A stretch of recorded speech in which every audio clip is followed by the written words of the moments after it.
Welcome to Beyond Our Focus. I'm Stefan, this is Amanda, and this is What's in the Frickin' Box! What's in the box? We don't know yet. I don't know if we ever found out, really. Hello! Anything answer? I can no longer tell if those ones are we have or haven't answered, so... There's really no telling. Today is July 6th. Hopefully everyone had a good 4th of July, or going to have a good 4th of July weekend. Yes. Spider-Man was great, by the way. So many Keep lies. claiming it! So many lies. We'll be seeing it soon, okay? We'll be seeing it real soon. It hasn't happened yet. The one lie that we can tell is that it's a Saturday. It is, in fact, a Saturday. Both when it comes out and when this is being filmed. So, today we have some good, fancy Chick-fil-A.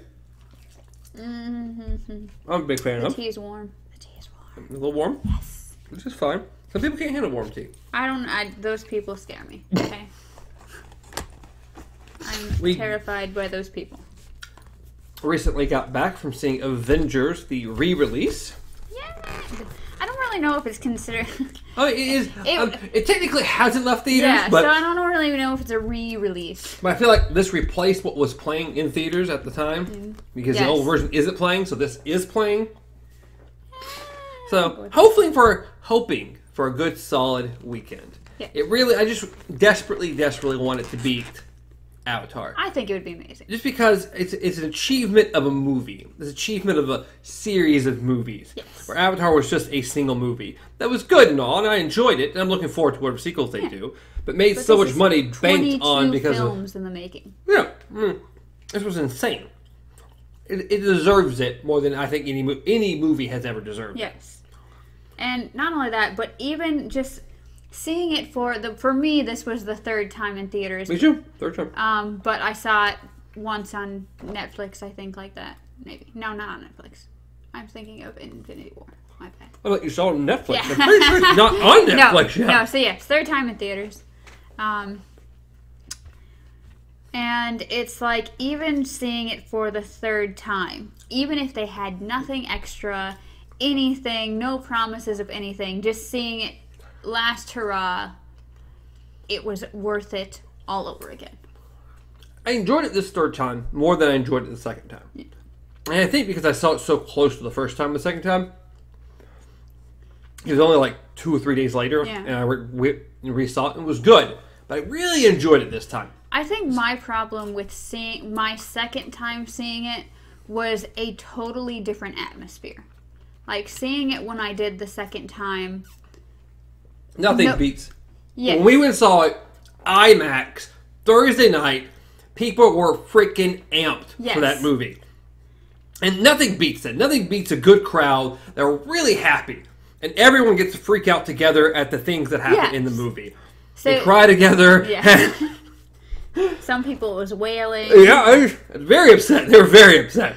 But, yeah, seeing it for the second time, it's like things happened. I was still, like, just pumped, and it was just crickets in the theater. Like, really, guys? Really? And then just seeing it this time again, even just how few people were in the theater with us, you could hear people laughing. It's like you could hear people just, like, getting into it. And that was, even as few people as there were, that was totally worth it.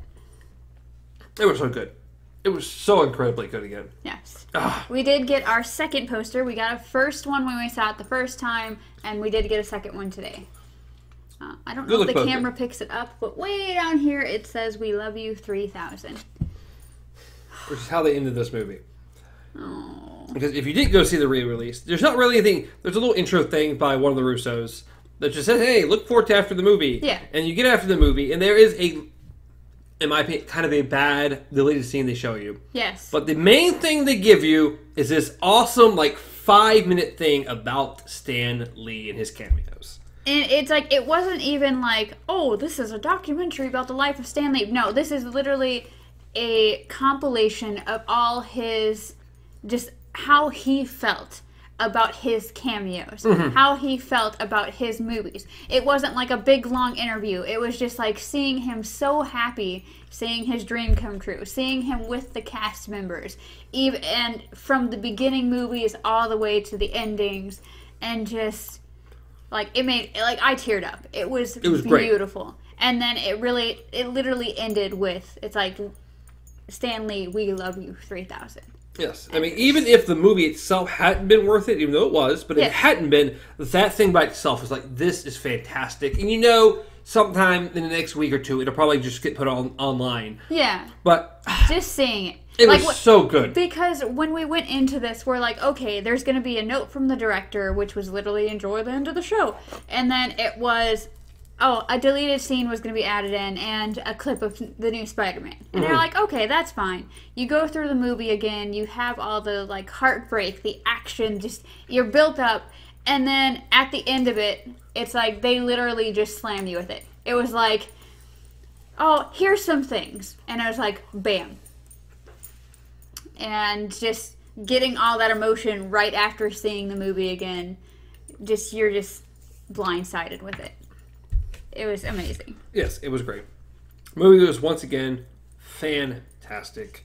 The little thing with Stan Lee was really, really great to watch again. The lead scene was nothing special at all. Yeah. And then the little Spider-Man thing was like, okay, we've seen part of this already in the trailers. This is nothing special. So, but it was great to go see it again. I had intentions of seeing it again before I left theaters. And this is a great reason to get back in. I'm hoping this push, it just needs a decent weekend, it'll beat Avatar. And I'll be happy. Not that Disney needs any more money, and they officially own Avatar now as well. So, but I just want this movie to have that. It's one of those things where it's like, I know there's going to be a lot of people who are disappointed. They're maybe spending their money on this last hurrah because they felt like they were promised this big thing. But it's like, going to see it, the movie alone was just a big thing by itself. Then getting the Stan Lee thing, that was a huge part of it. And I'm sure by now, it's not a spoiler anymore, okay? We lost Tony.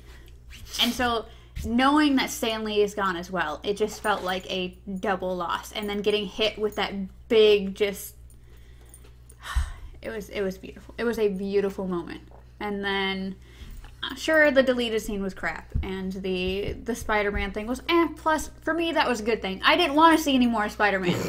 I did not want to see any more that they had to show me. I just want to see the movie. Well, it's already getting good reviews. I cannot freaking wait for this movie to come out. Ah! Tom Holland is fantastic as Spider-Man. Yes. And I like what they're doing. I like that MJ is going to be much more into this movie. Yes. Because I really liked her in the first movie, and I liked at the end that she revealed, oh, my friends call me MJ. Yeah. I'm like, oh, that's cool. It's a little different take on Mary Jane. Yes. Or, not Mary Jane. Michelle, whatever her last name is going to be in this. So she's not officially Mary Jane, but she's MJ. It's cool. It's a little different. Just think of Into the Spider-Verse. Like, every world of Spider-Man is different. Yeah, I mean, it's going to be a different version. And I'm fine with that. That's awesome. Again, we've already had the Tobey Maguires with, like, the most traditional Mary Jane you could have. The red hair, everything. Yeah. And then we got the Andrew Garfield movies, which I hated with a passion, but it did give us Gwen Stacy, who I thought was played really well by... Emma Stone? Stone, yes. Emma Stone. So, since they're giving us MJ again, technically, it's cool that she's different. Yes. Like, okay, let's do something a little different. And I like her. I like the actress playing her. I like how she portrays this new version of her and how she's different. So I'm really happy the route they're going with. I know a lot of people are upset, but I don't care what everybody's... Why is everyone upset? Because she doesn't look like Mary Jane. Yeah. Okay, so I know the reason then. So not a great reason. And again, we've already had that Mary Jane. Go watch Tobey Maguire's Spider-Man. The first two are still really good. But it's a cool new interpretation. I'm fine with it. I like it. I really like the actress. So works for me. And then you have Tom Holland. Just Tom Holland. Since the moment you see him, like... I mean, ever since he showed up in Civil War, it's like, well, this is by far the best Spider-Man we've ever had. Yeah. This is him. This is Spider-Man. This is the best interpretation of him we've had. And I love how with Spider-Man Homecoming, they didn't just redo the origin story of Spider-Man. No, we didn't need it. He's had this already. He literally even says, "Oh, it just happened like this. I've moved on since then." Pretty much. You get to hear him telling Ned for a moment, kind of something that happened. That's it. That's the origin story, and that's fine because we, like Batman, we know. He was an orphan. We get it. We get the origin story. We've seen it multiple times. We don't need it again. So it was great not having to worry about going back through that again. And he always surprises me. Ned, if you see him in like set photos or out of real life, just him being bald as a cue ball. So, whoa! God! You wearing a wig. It's a good wig. God, but you were so bald, it's not even funny.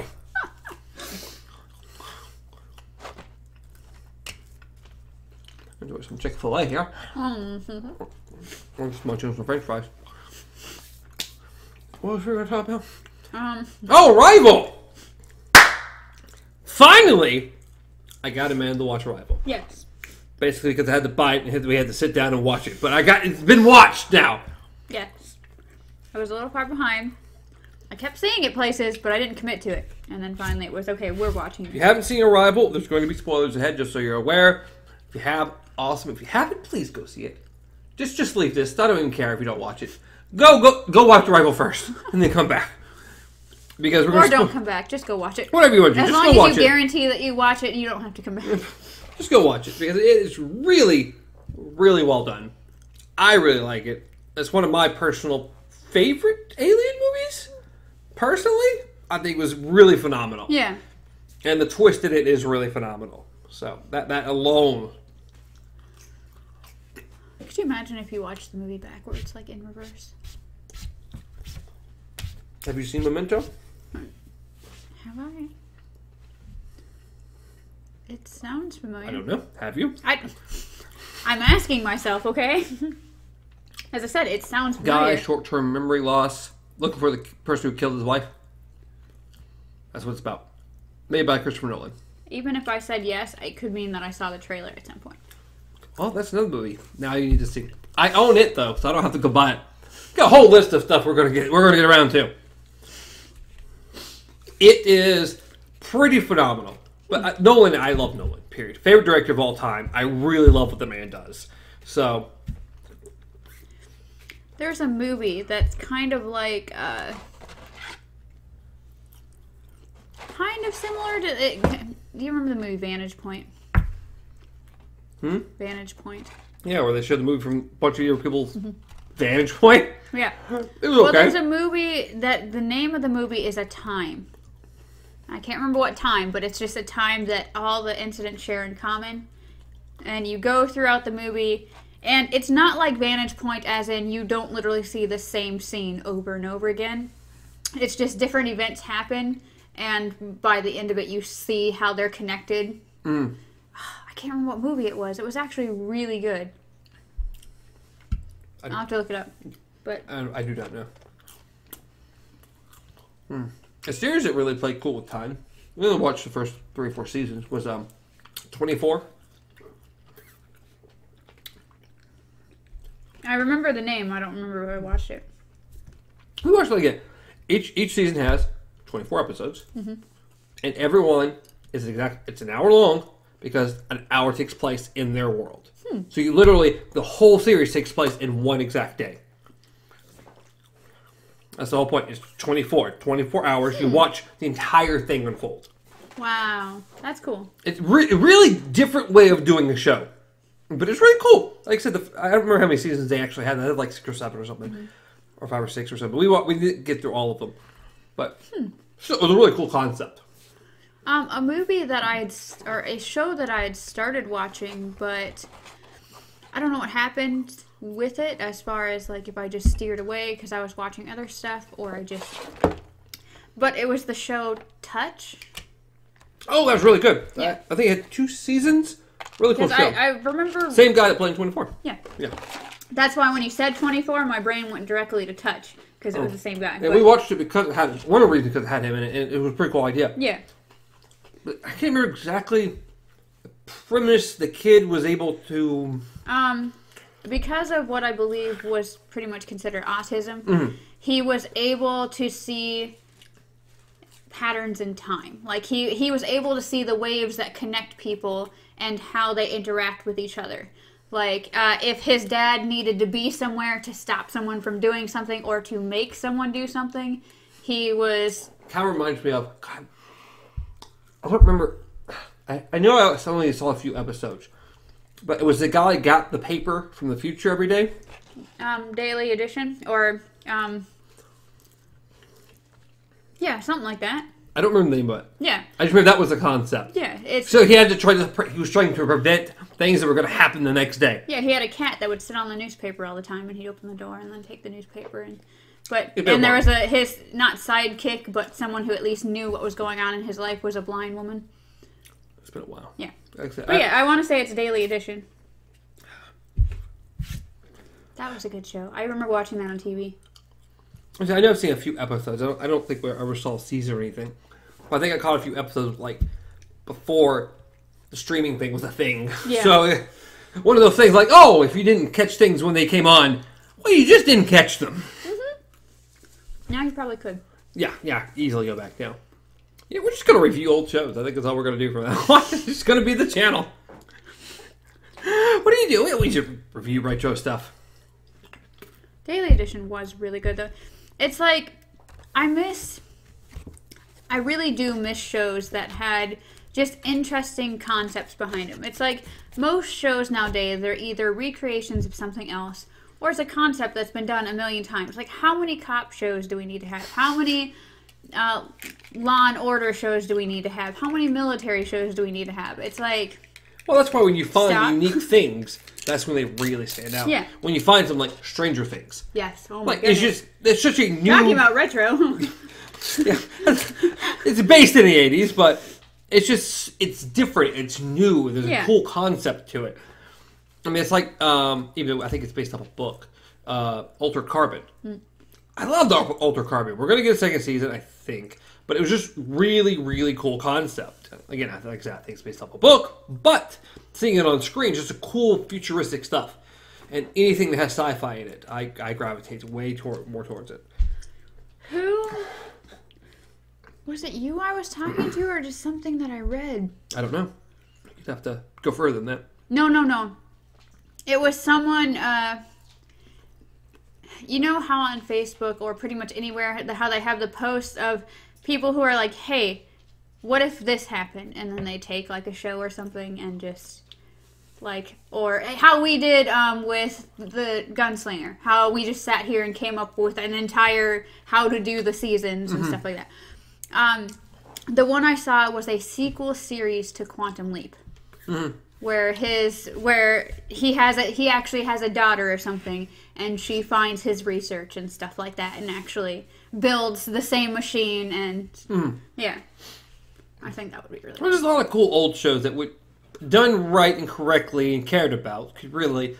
But again, I mean, that's a recreation. Yeah. You just got done saying, why do we have so many recreations? But you know, it'd be really cool if we totally recreated it. I know. That's why there's so many recreations. I know. It's because we want more of something old, okay? Because there was something that was cool. But there's also a difference between recreating something and continuing something. Like, we have so many movies now that are literally just remakes of something we've seen before. Are you counting your chicken nuggets? I have 15 chicken nuggets. And did you buy 20? No, it was a 12 count. Oh, okay, well then. Bonus nuggets! But, or we have shows that are being made out of books, or movies being made out of books, or anything like that. But yes, it's interesting to speculate on what I can barely talk to you about it because you're like, I saw maybe Firefly. Yeah. I've seen the first 5 or 6 episodes. Yeah. And so it's like one of those things where it's like trying to think of what Firefly would be if it still existed today. A lot of happy fans. But it's one of the reasons that it's as popular as it is because it only had a season. It's a cult classic because it got canceled. Because it had that one season and there was that cult fan that loved it and they got canceled, and they never got more. And they've just been ravenous ever since. Which I really enjoyed it, and one day I'll actually just sit down and watch on. I can't even get through Discovery, okay? I keep forgetting that I have it on, that I need to actually do it and watch the show. I'm through like the first 9 episodes or something. Well, I own Firefly, just let you know. So do I. Oh, well then what the hell? You have no excuse. I just don't watch a lot of television. We watch Twilight Zone and Black Mirror and maybe these movies, but it's all for like, oh, we should watch this thing so we can make some kind of content out of it. If you can watch American Idol. But that's the thing. I watched it with Sandy. Sandy didn't care for Firefly when we started watching it. So we got through like, I think 1 episode and she didn't care for it. So I can't watch it with her, and so I have to watch it by myself. And when I have to watch things by myself, it maybe happens sometimes. The only good news is if I actually really think about it and I get reminded, I get a vacation soon. I'll have time off. So maybe I can make something happen in that time. You know how many things you probably said I'll make something happen in that time? Probably, yeah. Mm-hmm. Mm-hmm. Oh, I know. I'm just saying. Maybe. Maybe. I think your dog's trying to break down the door. Just saying. We hope. Yes, we hope. The dogs have been eaten at something else. Humans can lick too. Or sorry, people can lick too. Whatever. What was that? That's so familiar. I don't remember. What? You should. You should remember. Probably, but... Because we had an entire discussion about this. And then we had an entire discussion about it on our show. Oh, wait. It was your weird little... It's an urban legend. Yeah, I remember. Yes. Is that the girl with the dog? Strange topic change. Did you ever watch the series of videos on YouTube of salad figures? Does the expression tell you your answer? Because my tummy box is broken. Yeah. Okay. Just asking. Yeah. Rusty sporks and yeah. Very interesting. Very so strange. I watched very all strange. of that, and then I don't know if you've ever heard of the theorist or the game theory, and he does another theory too. But he did a whole thing on that series, trying to break down what the thing actually meant. It was super interesting. No, I remember watching the series or the series of videos and the little puppets and the weirdness. And oh, it's weird. It's really weird. He was just unsettling to look at. Mm-hmm. But one of the guys I follow on Instagram does a lot of drawings. And some of his stuff really reminds me of Salad. Oh, jeez. Let me write that. He actually drew Salad Fingers. His stuff had already reminded me of that, but then he actually drew him. And I'm like, oh, okay, yep. Whatever reason you have that style. That's why I was thinking about it. Then you mentioned Outside the Door. I don't know why that popped in my mind, but it totally did. What was the name of his main puppet? It's been a while, yes. Okay? It was... The reason why I said that, because now the name reminds me of Benedict Cumberbatch. But... I don't think the name was Benedict. No, it's not. It's not, but... what's the name of his puppet? Because he had, I think, one for every finger, I think. I remember there being a main chick and a main gentleman. I guess I drew it not too long ago. The perfect spoon. No. All kinds of no. If I ever saw, like, that guy in a dark alley, just... But if you look at, like, his art style. Yeah. That's really It lends itself to... That is really cool. It's amazing. Some awesome art. It's, like, just super, super dark stuff. But it's cool art. But yeah, it lends itself very much to Salad Fingers. He was just so creepy. He's just so unsettlingly, like, creepy. See... That drawing style, though, like, I have a friend who used to have that same drawing style as well. But, like, if you were to look at his collection, like the one you were just looking at, if someone were to find his drawing book at some point... Oh, yeah. Be like, I think you need help. I mean, it's just like, really just unsettling, dark. He only uses white, black, and red for everything.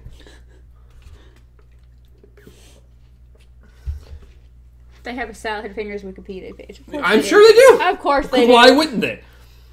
Yeah, it came out on... That's where I watched it, I think, was Newgrounds. Because I used to be a huge... into Newgrounds. Okay. I mean, whoever does these drawings, he might be a psychopathic killer. I'm not sure. Are you sure? This might be a guy who's in jail. Yep, I remember that. Oh god. The stinging nettles thing, how he liked to rub himself on stinging nettles. I'm like, what's wrong with you? It was so weird, but they put together a pretty cool theory about him and what they thought maybe it was actually about. And it was really, really interesting. Really worth the watch. Hubert Jason Cumberdale. There you go. Marjorie Stewart Baxter and Jeremy Fisher. There was only 3 of them? I thought there was more. We're just going to watch the whole series and we're going to do a review of the Salad Fingers. I don't know if I can get through them. Really don't. I'm just going to turn this to a review channel. Let's be done with it. It's going to be a review channel from now on. Just be like, all right, we're reviewing everything. This week, we're reviewing Salad Fingers. Well, you know, that's the cool thing that I do miss about Newgrounds, and I'm sure there's some kind of channel that's taken its place, and don't say YouTube, because that's not what I'm talking about. But, is Newgrounds, you could go there and find such artistic and interesting games and little shorts. Like, some of the best little shorts that, like, stuck in my mind, I saw on Newgrounds. Just, like, the work and art and stuff people put into these little, like, Flash creations and everything. And even the little games were just high quality, even just for, oh, I just threw this together here. So it's like, I really miss Newgrounds. I don't know if it's still up. I don't know if even people go there anymore. But, I don't know. It was a big thing growing up, okay? Salad Fingers, and then there's the other one that was super popular that I remember being on YouTube. Candy Mountain? Yep, Charlie the Unicorn. Yep. Charlie! Let's go to Candy Mountain, Charlie! Another one that I remember that most people don't is there was one about 2 llamas. And one of the llamas' name was Carl. Like, maybe. he was. I think the guy who did the unicorns did the same thing. I want to say so too. Yeah. But one of them was like really psychotic, and he wanted to like pretty much start the apocalypse and everything. But oh god. Yeah. No, I was thinking of a joke. Oh. Related to something else that you haven't seen, and we'll spoil it, so I'm not gonna say it. Toy Story. Oh, okay. She haven't seen Toy Story. Oh. I'll get there. Mm-hmm. So, I can't say it, because I don't want to ruin it.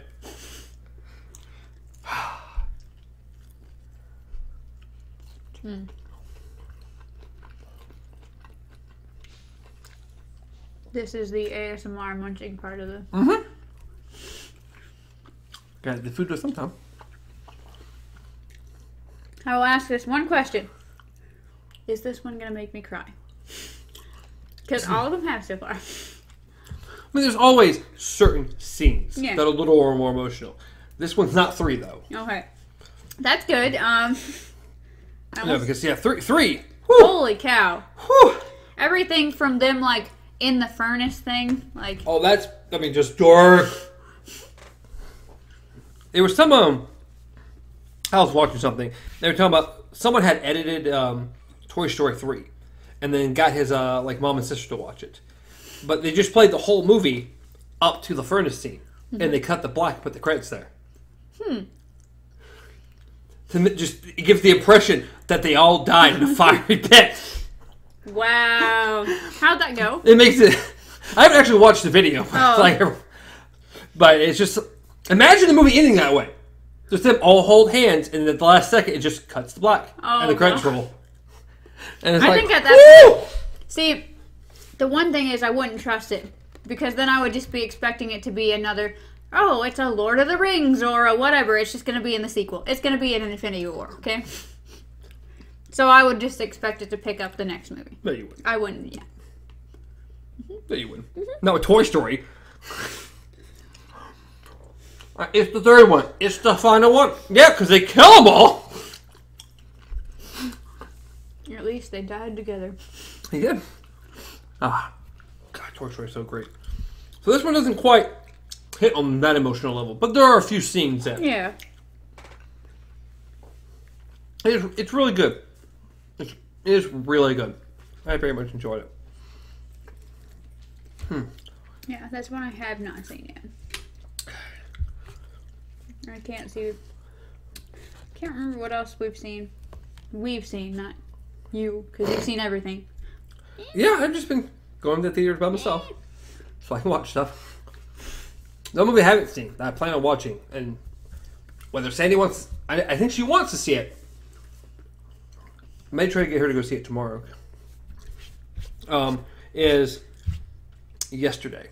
Okay, yeah. I'm super interested in that movie. It looks like it's going to be fun. It'll be a weird little trip. Mm-hmm. So, whether we see it tomorrow or I go Monday or Tuesday and see it by myself is being seen. I just want to see Spider-Man. I don't care. Besides Spider-Man and Lion King, that's all I want to see. Rephrase that. Either she's going to watch it tomorrow or Monday I'm watching it by myself because come Tuesday, Wednesday, Spider-Man here. I don't know if I want to see it Tuesday or Wednesday. It's whatever I convince Sandy. Yeah, because she does want to see it, right? She better want to see it.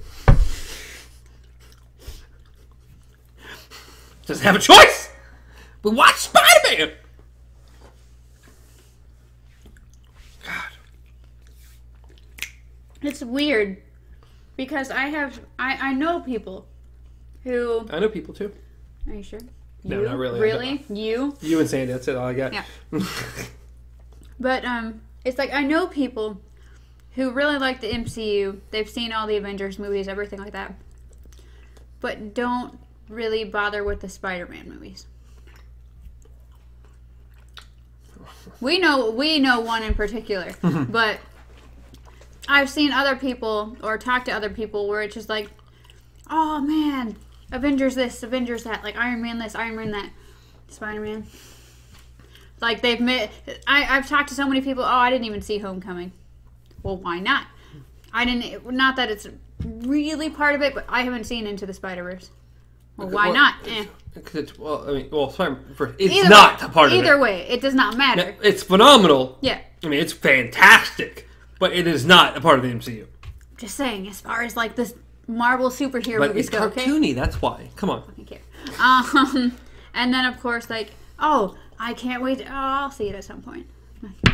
What is wrong with you? Love the Spider-Man movie. We only have one so far, so we're getting a second one.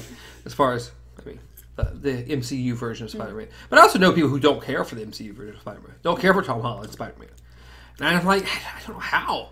Because I think it's phenomenal. I really, really do. I think he is by far the best Spider-Man we've gotten. Like, I know leagues away the best Spider-Man we've gotten. We know one in specific that is just obsessed with the Tobey Maguire one and will not leave that area. Again, Tobey Maguire did a good job. I enjoy those movies. But they just don't... They don't stack up compared, in my opinion. They're great.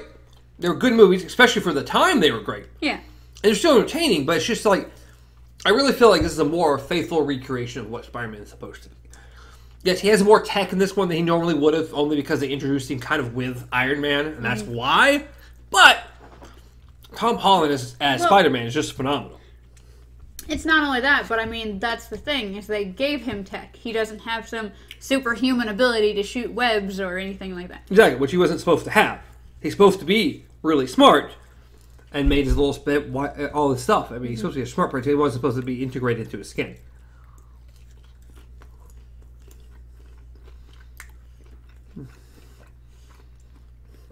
Of course, the one thing they've underplayed a lot is his, like, spidey sense. Yeah, that's true. The only thing we've really seen is his hair sticking up. Yeah, how big a part of that was in, like, the other movies. So, I know it will be in this one a little more. Only from commercials. So. What a good movie. I can't wait. I love Spider-Man. I'll be so disappointed. If what? If this does not live up. Yeah, it's getting really good reviews so far. I've heard nothing but good things. And the reviews I've watched were talking about how they didn't want to say too much because there's too many spoilers in the movie. So that gives me hope there's a lot of really cool things we haven't seen. Sure as hell better matters, being that they're claiming that this is the last movie in the series. Still weird. Still weird. As I said, I will forever note that Spider-Man Far From Home is just a post-credit scene, okay? It really is. Movie-length post-credit scene, okay? That is what this movie is. If they want to call it the last in the phase, then it's just a post-credit scene to Endgame.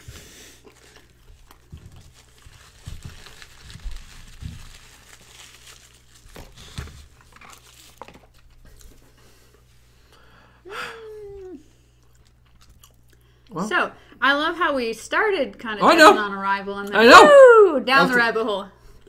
I mean, I was on the same page. I'm like, yeah, we've ventured so far from Arrival, well, it's not even funny. What we did is we gave them time to go watch it. So, if you heard back from... You're back from watching Arrival. Very good movie. Very, very good movie. Long movie.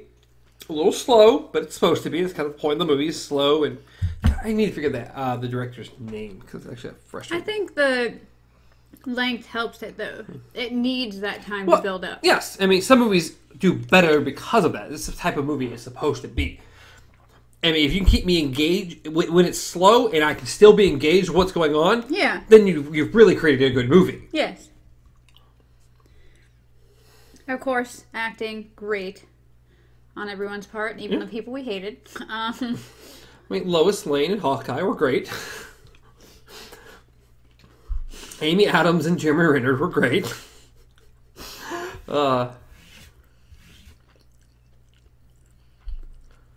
People are going to think we have a problem, seeing Jeremy Renner in 2 movies one day. Yeah. Arrival's got a 94 Rotten Tomato.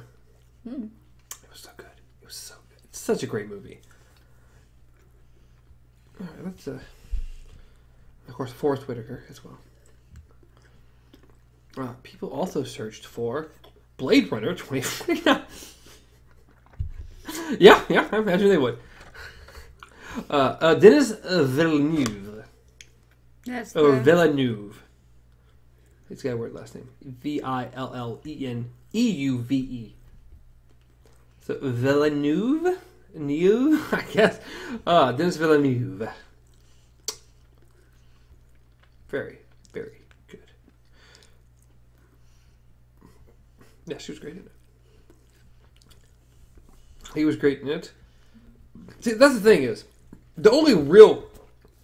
movie's great, but the most interesting thing to talk about the movie is the twist of the movie. Yes. Because it's really cool, and the whole language thing is really cool. The aliens being more octopus-like really helps you. I like that. Even though, I mean, once you see them as a whole, it's like, they're not as octopus-like when you kind of see the whole thing. It's like you were literally staring at their stomach and down, okay? Not even that. You were looking at the bottom quarter of them, which was just their legs and crotch, I guess.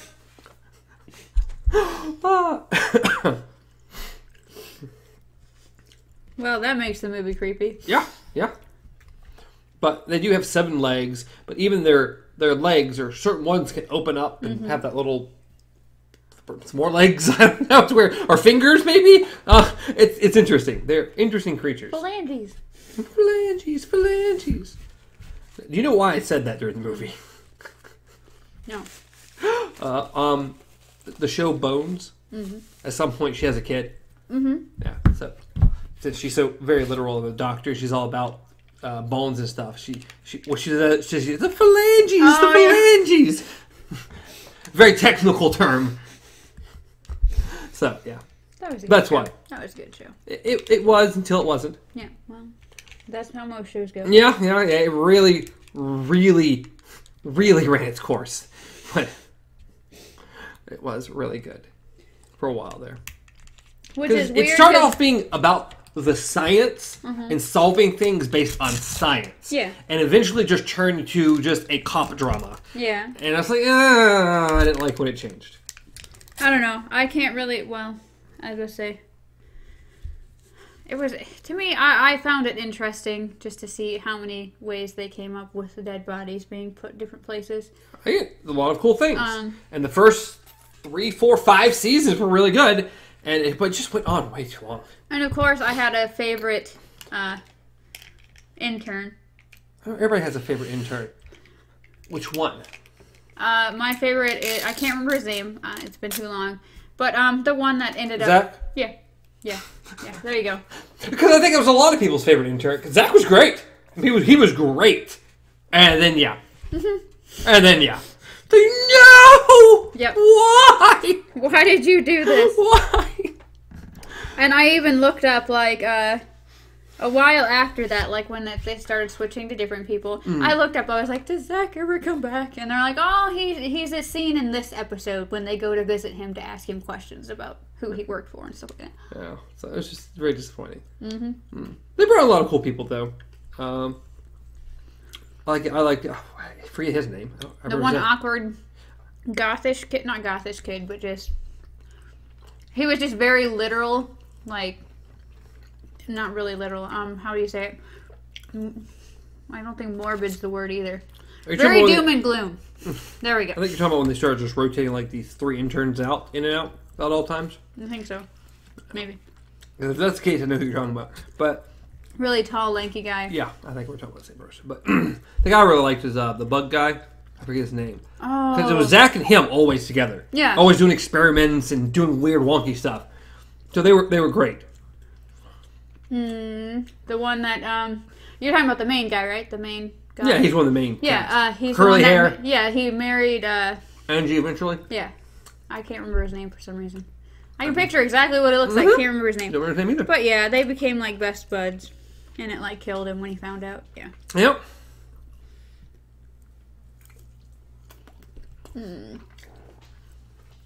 Like I said, it was a good show until it wasn't. Things can run its course. As I've told many other people, I really enjoy shows that are like, hey, we really want to tell a story. It's going to be about yay long, and that's it. Beginning, end.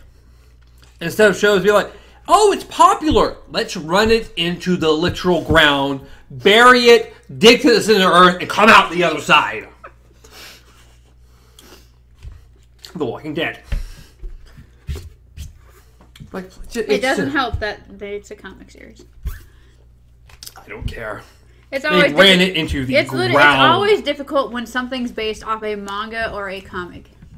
Because it's like, if the person keeps writing, it's like, damn it, we can't stop anywhere. Well, you can if it's not popular. But in general, they'll do it with anything that's popular. Yeah. That's my issue with Bones. It just kept going and going. And it just wouldn't stop. It's like, it's kind of popular. We're just going forever. Now, I love David Voorhees. Is that his name? Is it kind of close? Oh, what's his name? You have it semi-right. It's, but I think it's there's a D in there somewhere on his last name. Bordanzi, something like that. Not Bowie. That's not who we're looking for. He probably said it right. I don't know. That's the thing. I like him as an actor. All you had to do was search Angel. I know. But I think that's why I like him. SEAL Team. Or Bones. Yeah. We're trying to get everyone's name from this. Okay, let me click on you. Because they cut off your name. Jack Hudgens. Aw, there you go. There's 245 episodes of Bones. David. Woo! Read that last name for me. I don't know. Bornaz. I don't know. Well, Alafino. You probably got super close the first time. Borean is? I know David. Or Angel. Or Seeley Booth. Yeah. Or one of his fictional names, because by God, I don't know how to pronounce that last name. But yeah, Jack. Oh, he was great too. Only 140. I don't remember him being off. He killed off. I guess he was. The only people who made it, I guess, through all the episodes is, of course, Bones, Steely Booth, and G and Jack. They're the ones for all 245 episodes. Who did you say you don't remember being killed off? The psychiatrist. Or him leaving. Oh, okay. Sweets. Yeah, Sweets, yeah. And his annoying ass girlfriend. She was one of the interns eventually watching. Oh, God. Oh, yeah, she got on your nerve for sure. Either I saw something or I've been watching something lately that had her in it, and I don't know what it is. Yep. Zach Addy. Played by Eric Milligan. Zach. I don't even remember you, but you were in 56 episodes. Who? John Boyd as James Aubrey? What's the picture? Or what's the person? Maybe another intern? I don't remember him. That's the thing. I assume it was unless he's newish and he's just before. Oh, there's your girl, Daisy. What do I know her from recently? I don't know. I click on her name. She'll pop up. 33 episodes. Let's see. What are you known for? You were in Neighbors. You were in Superbad. You were in Men in Black. Not Men in Black. Mission Impossible. Start with an M, okay? It says End Game Short 2018 as Woman. That's helpful. Future Man, Little Evil, Bones, of course, The Night Shift, Neighbors 2, Blue, Anger Management TV show, Neighbors. There's nothing here recently. We're going back years and years at this point. Like, I'm picturing We Bought a Zoo. Burn Notice. I got nothing for you. We're back in the early 2000s now. So I don't know what you saw, or maybe what you think you saw her in. Yeah. That was the show. Yeah. Like I said, I enjoy shows that have a beginning and an end. That's my biggest issue. One of my bigger issues with Walking Dead. I love the first season. So for me, the first season is phenomenal television. And then the writer's strike, things happened. The second season was kind of slow, and then it did things, but I don't like the concept of anyone can die. Because anyone can die just means you're going to keep killing off character for shock value, but they keep getting replaced, and you just have a non-stop rotating cast of characters. Which means I get attached to nobody, and I don't want to get attached to anyone because you're just going to keep killing them off. So it makes me not care about the show. That's how I look at things. It's like, yes, it's cool seeing a character go from one point to another. And I don't mind if the main character dies at the end. That's fine. But I got to see the journey of that character. But when you start taking my favorite characters and killing them off, and I know the show's got a long time to still go, it's like, okay, well, I don't care anymore. You killed the person I was caring about, and now I'm done. And that's where the show went. My biggest thing, I'm like, if they kill Glenn, I'm done with the show. They killed Glenn. No. How did you feel about the episode where they almost killed Glenn? You weren't talking trolling an audience. That was beautiful. And everyone's like, oh, what do you do? Crawl into the trash can? And they're like, oh, yeah, you crawl into the trash can. Like, okay, sure. Still, I thought it was amazing. Like, I was traumatized, but... I wanted to kill him off like three episodes later or something.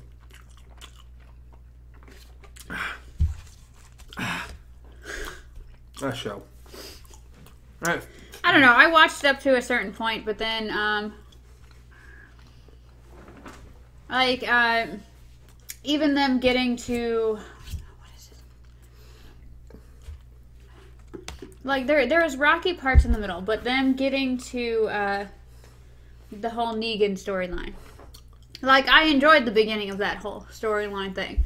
But then it just got to a point where the episodes were literally like... Well, the issue is, I kept watching after Glenn, but not as well. And basically, I would edit while Sandy was watching it, and I was just kind of keeping out what was going on because I just don't care that much anymore. Yeah.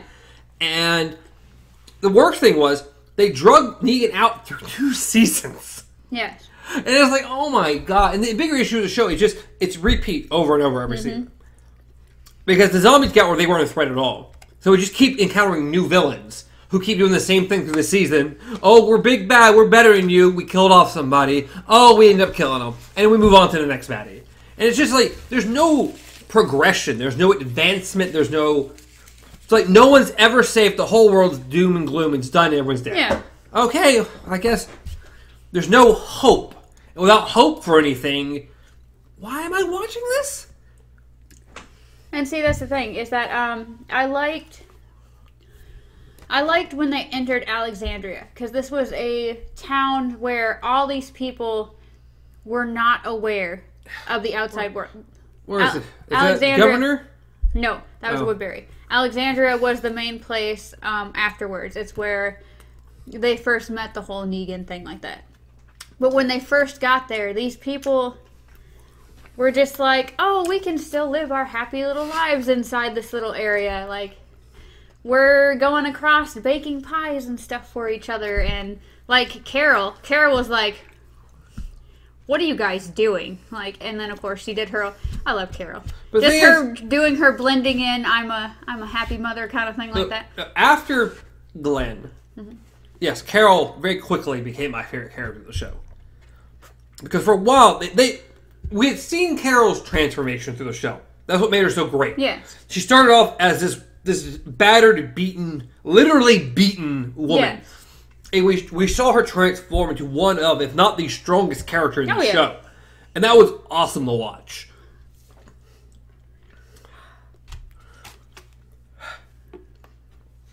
That show. Yeah. It's still going. And I'm just like, I don't even care anymore. I'm way past caring. And Fear of the Walking Dead was terrible. It was terrible. I watched the first season and I think a half. And by the time you get to half, they pretty much killed off 90% of the cast from the first season. Because they killed off, at that point, they killed off my favorite character. That's why I kept watching. I was like, I am officially done. Was it the dad? Yes. Yeah. Because we'd seen him, like, really change. And at the end of season 1, it was like, finally you got some balls on you and doing something. Yeah. And then, like, 3 episodes in the next season, they kill him. And I'm like, oh, screw it. I'm done. I'm done. I didn't care for the mom at all. No. And I didn't care for... the dad was the one I was watching for. And they killed him. We're like, okay, well, this show sucks.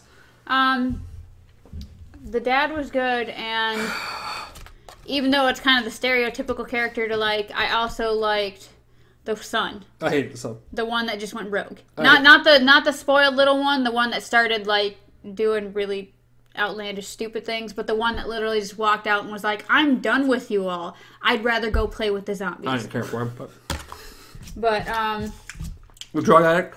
Yeah. I'm not a big fan of drug addicts 99.9% of the time, so no, I didn't care for him. Yeah. Biased. I'm just saying, because if he was any other character, like if he had any other kind of problem with him besides alcohol or drugs, you may feel different. Yeah. But that's how I am. But that was my biggest issue with, have you... Yeah, you're talking about Umbrella Academy. Yes. Have you seen it? I haven't seen all of it. Have you seen more than the first episode? Yes, I think so. I've seen at least... I don't know if I've seen all of the second episode. That's what I'm saying. But that's not much better! I don't know how many episodes I hear. I will pull up fucking Netflix and tell you. God! You went to missing out on a really, really good show. I'm sorry that I've been deciding to read a damn book. One episode a week and you've been done with it already. I don't care. I watched 9 episodes of Nosferatu and then decided to read the entire book, so... You could have finished Umbrella Academy! God! Oh, you're stressful. Anyways, that's my biggest issue with that character in that Umbrella Academy. Yeah. He's not a bad character. He's actually a pretty decent character throughout the show. But his whole drug habit thing is annoying. Well, someone's got to have something. I mean, it makes sense considering his power, what he does to try to get rid of it.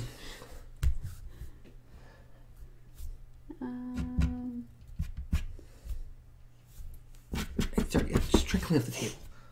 I forgot. See, we're sitting here yelling at each other, and I forgot what I was supposed to be looking for. Umbrella Academy? I thought it was Umbrella Academy. I mean, it doesn't matter if you saw all of the second episode or not. That was the point, is you barely touched it. What I was saying, pretty much, is that I don't know if it was something that, I watched the first episode and then half of the second episode, or if I just binge watch a bunch and I just forgot it, okay? I can't keep track of what I watched. You can just search it, I mean. Well, you probably can't because there it is. I did search it. My thing was just going, wait. Okay. Yeah, I watched 1.5. Why do I have a message?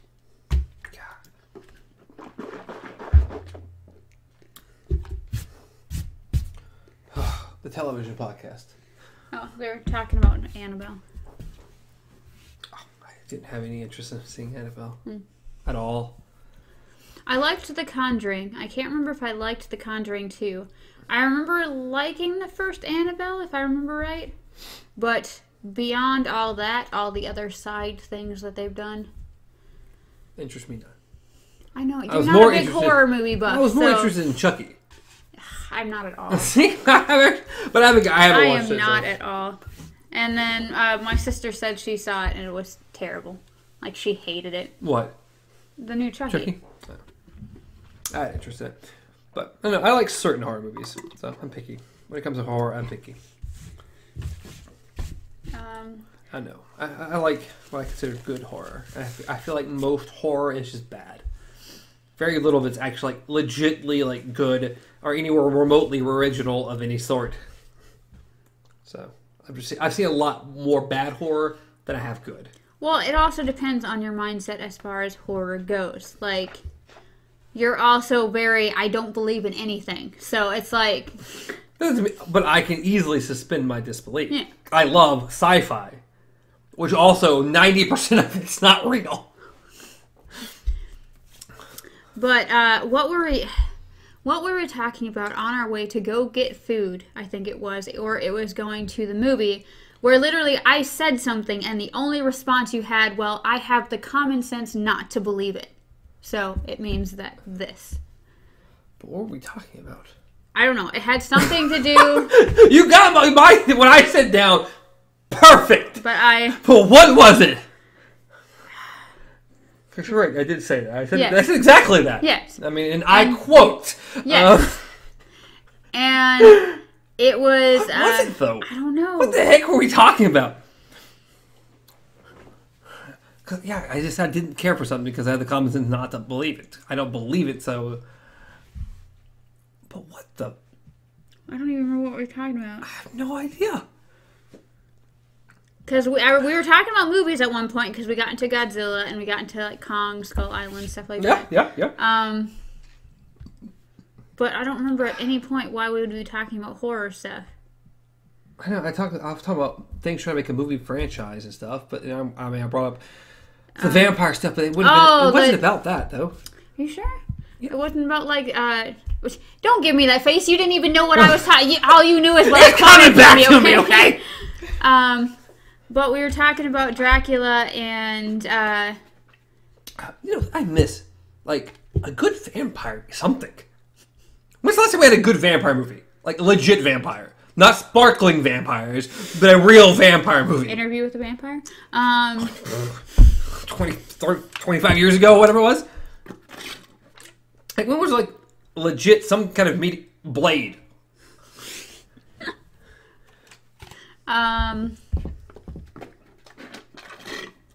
It depends if you count any of the underworlds.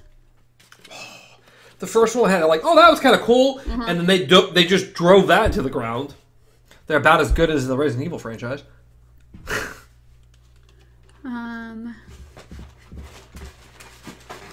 Good vampires. They just don't get a lot of vampire stuff anymore.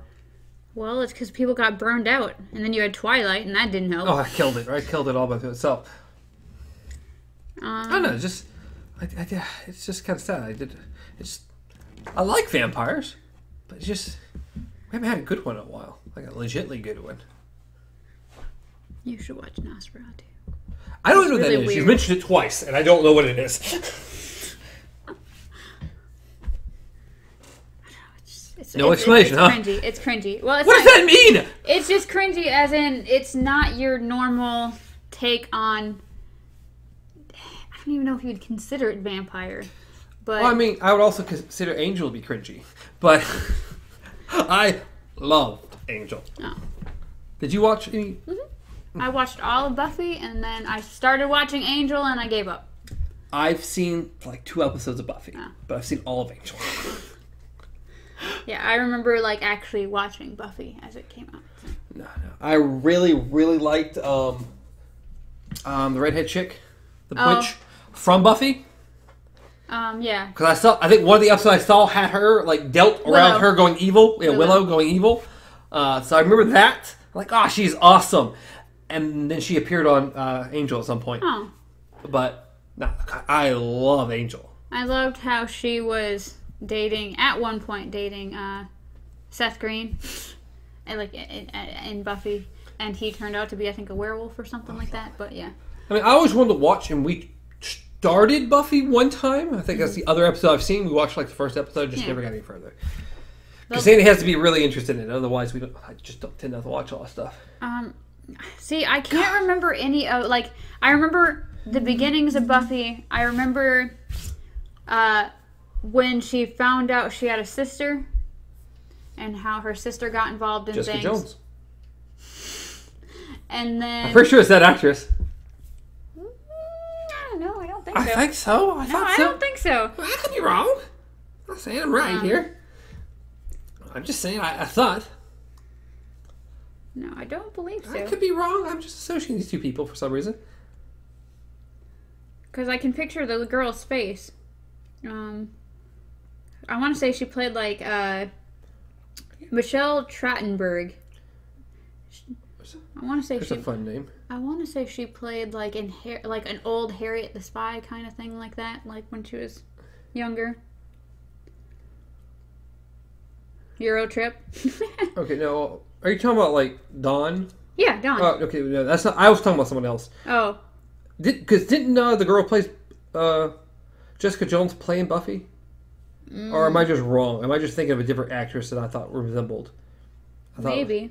Because the only people do you know who plays Jessica Jones? I must have been wrong, because I'm looking at the cast list now. Yeah, because the only other, like... Her last name's Ritter, I think. Oh, no. Playing Ritter. Because Faith. I'm associating with Faith, I think. Oh. Because there's Eliza Dushku, whatever, which she's from the movie The New Guy. And then there's, of course, Charisma Carpenter, which I can't think of what she's been in. And one of those, I think it was Charisma that moved to Angel, wasn't it? Huh? Wasn't it Charisma that moved with Angel? I'm looking at her name. Cordelia. Yep. Oh, the name's tainted now. But yeah, Cordelia. Twitch. So, yeah, there's a couple of characters that moved over from Buffy over to Angel.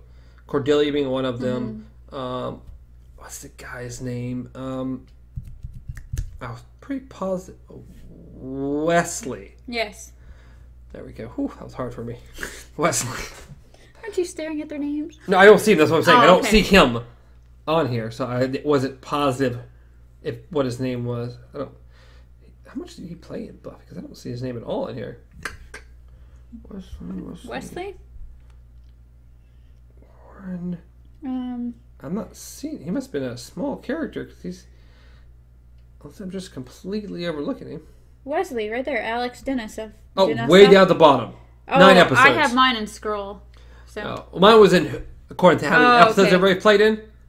So he's way at the bottom. Oh, no. For 9 episodes.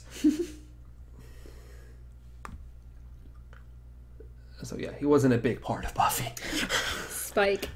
Oh, Spike. He was also in both. God. I loved Angel. That was great.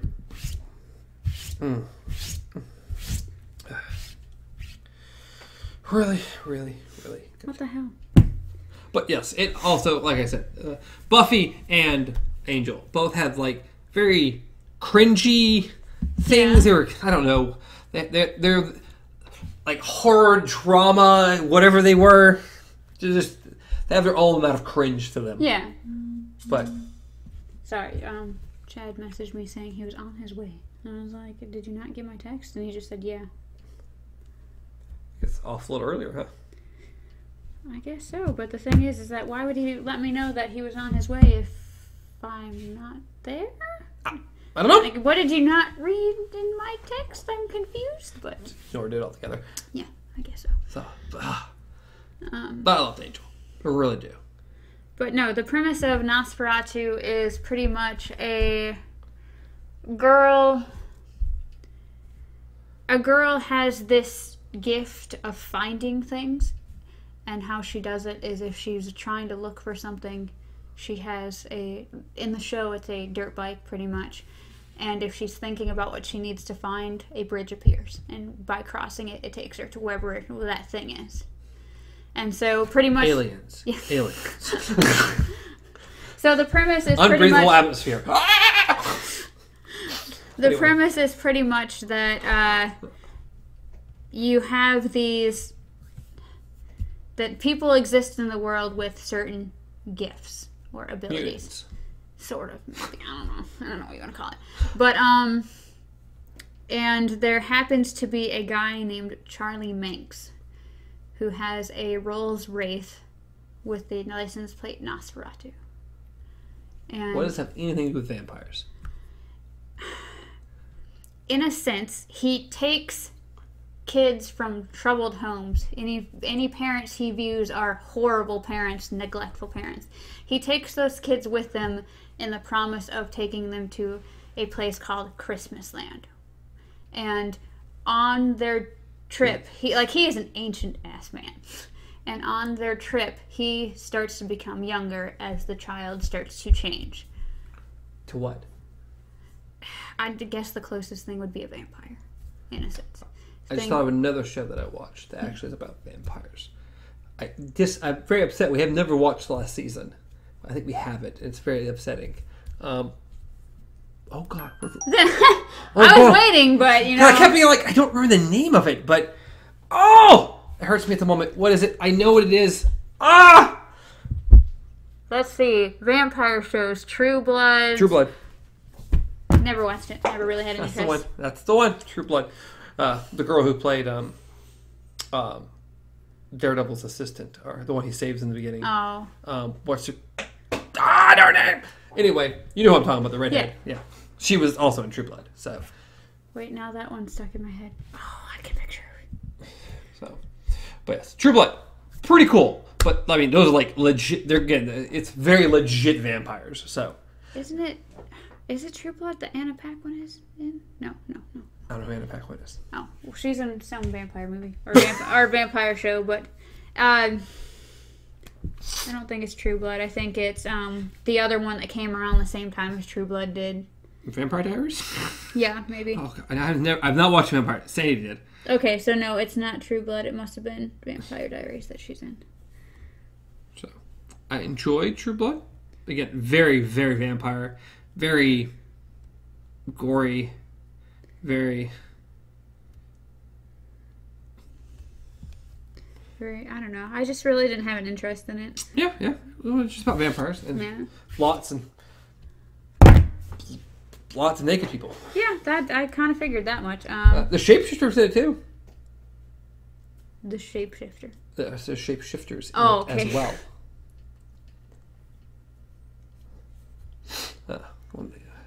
So it was pretty cool. Again, I'm a little disappointed we've never watched this. Was there a reason? I don't remember. We watched like the first episode and then we never got any further. I don't remember why. It just didn't happen.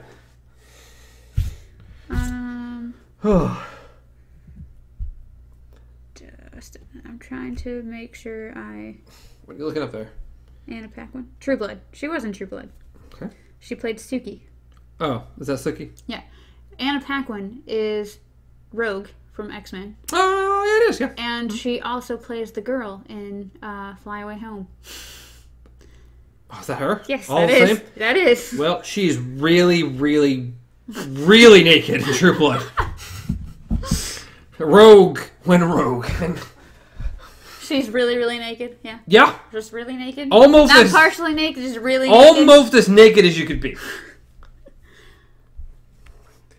but they don't like to show certain things on normal television. Oh, okay. So it's not black sails. Got it. How R-rated is Black Sails? Is it porno? No, but there's just a lot. There's a lot going on. There's a lot going on True Blood. My point is, I don't know how much further it could go from True Blood to without being a porno. Oh, okay. Well, then maybe it's the same. I don't know. As I said, I haven't seen True Blood, and you haven't seen Black Sails, so there's no comparison. Well, my only point is that there's no nether region because you can't show nether region. There's no female nether region. I think you see the guys a few times, but not the girl. I'm pretty sure Black Sails goes past that. As far as just like at least them walking by and shit like that. Well, I mean, you can walk by, you just can't show certain things. Well, you have me curious now. You have me googling this. Can you see full-on crotch in Black Sails? Oh, pretty much. When they look at if Google was a man. Oh, come on. That was a great bit. I mean, just like, it's such a good bit. And like, just so true. Hedgehog cute. Do you mean hedgehog? Hedgehog cute! Yeah.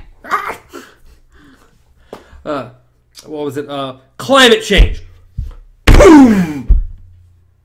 Fake climate change. Is it proof that climate... One piece of paper. Aha! Ha! I knew it! Exactly. Because that's how it's... Basically, it's like the anti-vaxxers. Anti-vaxxing fake. Pooh! It's true. No. Fake. Aha! That's the one I'm believing. I'm not going to believe everything that shows it's not. I love how it's like, how do I get to the dark web? Come on. Gets out a lantern. It's been a while since I've seen it, but it was good. I mean, it's just like... Spaghetti. No, Serengeti. More pictures of spaghetti. Did you not hear her? She's right there. More pictures of spaghetti. No, are you listening? Good old Google. Watching us all. No. I'm going to throw this out here because, I mean, we're on top of Google. Did you hear about Project Veritas? No. Google, because they have plenty of power and they control YouTube, has decided that they are going to do whatever they can to modify web searches and stuff to make sure that Trump doesn't get reelected. What? Yeah. How? What? Yeah. Pretty much. How does that work? So, high up execs and stuff have said they will be doing whatever they can in some very undercover work from one of their employees, basically saying that they're going to do what they can to make sure Trump doesn't get elected again. I don't know what this entails. So I was like, okay, well, that's interesting. I'm glad that we need to leave it up to Google to figure out what the people of the United States thinks about the next president. It's their job. Google's either going to save us all or burn us all. I don't know. I just think it's interesting. Way to go, Google. I don't know. Up to Google to decide yes or no on any president. It's one of those things where it's like, that just makes you leery. Like, really, really leery. Because it's like, wait, so does that mean... How is that going to work? Because now we don't know if you're pulling stuff that we actually need to see, or if you're going to just put your own little thing. But it's makes misleading. It's misleading, and I don't. Well, it's more than anything. Misleading. It's like censorship. Yes. I'd seen something. I think it was on the same thing, showing that if you typed in like Donald Trump email, and it showed like all the bad things about Donald Trump, but when you did the same thing to Hillary Clinton, that almost nothing would come up. Even though there was a huge scandal. Yeah. So it's like, Google can do whatever they want. I mean, I guess at the end of the day, they are a private company. So what you're saying is that if I need to search anything important, go to some other. If I'm looking for cryptids, go to Google. It's just the idea that they would start trying to censor or mislead people in a way because they think it's better. That in the end, it's like, You're a search engine. You're a tech company. You personally shouldn't be your politics shouldn't be influencing No. the tech which everyone tries to use. Shouldn't. You literally have to think that Google has so much of like the internet. Like the face of the internet literally has Google written all over it in most places. Yes. And it's like that amount of power should not be biased, I guess would be. It should not be leaning towards, it should stay neutral. It should be their goal should be to provide information. Whether on either side, like either side, it doesn't matter, exactly. Unbiased information. I want to know about this thing. Here's the information that we can give to you. The most relevant search to what we can give to you. Not, oh, we don't really want you to kind of believe that way or find what we want you, so we're going to bury that a little bit and give you other stuff instead. So what you're saying is that Google is becoming Twilight Zone 2019.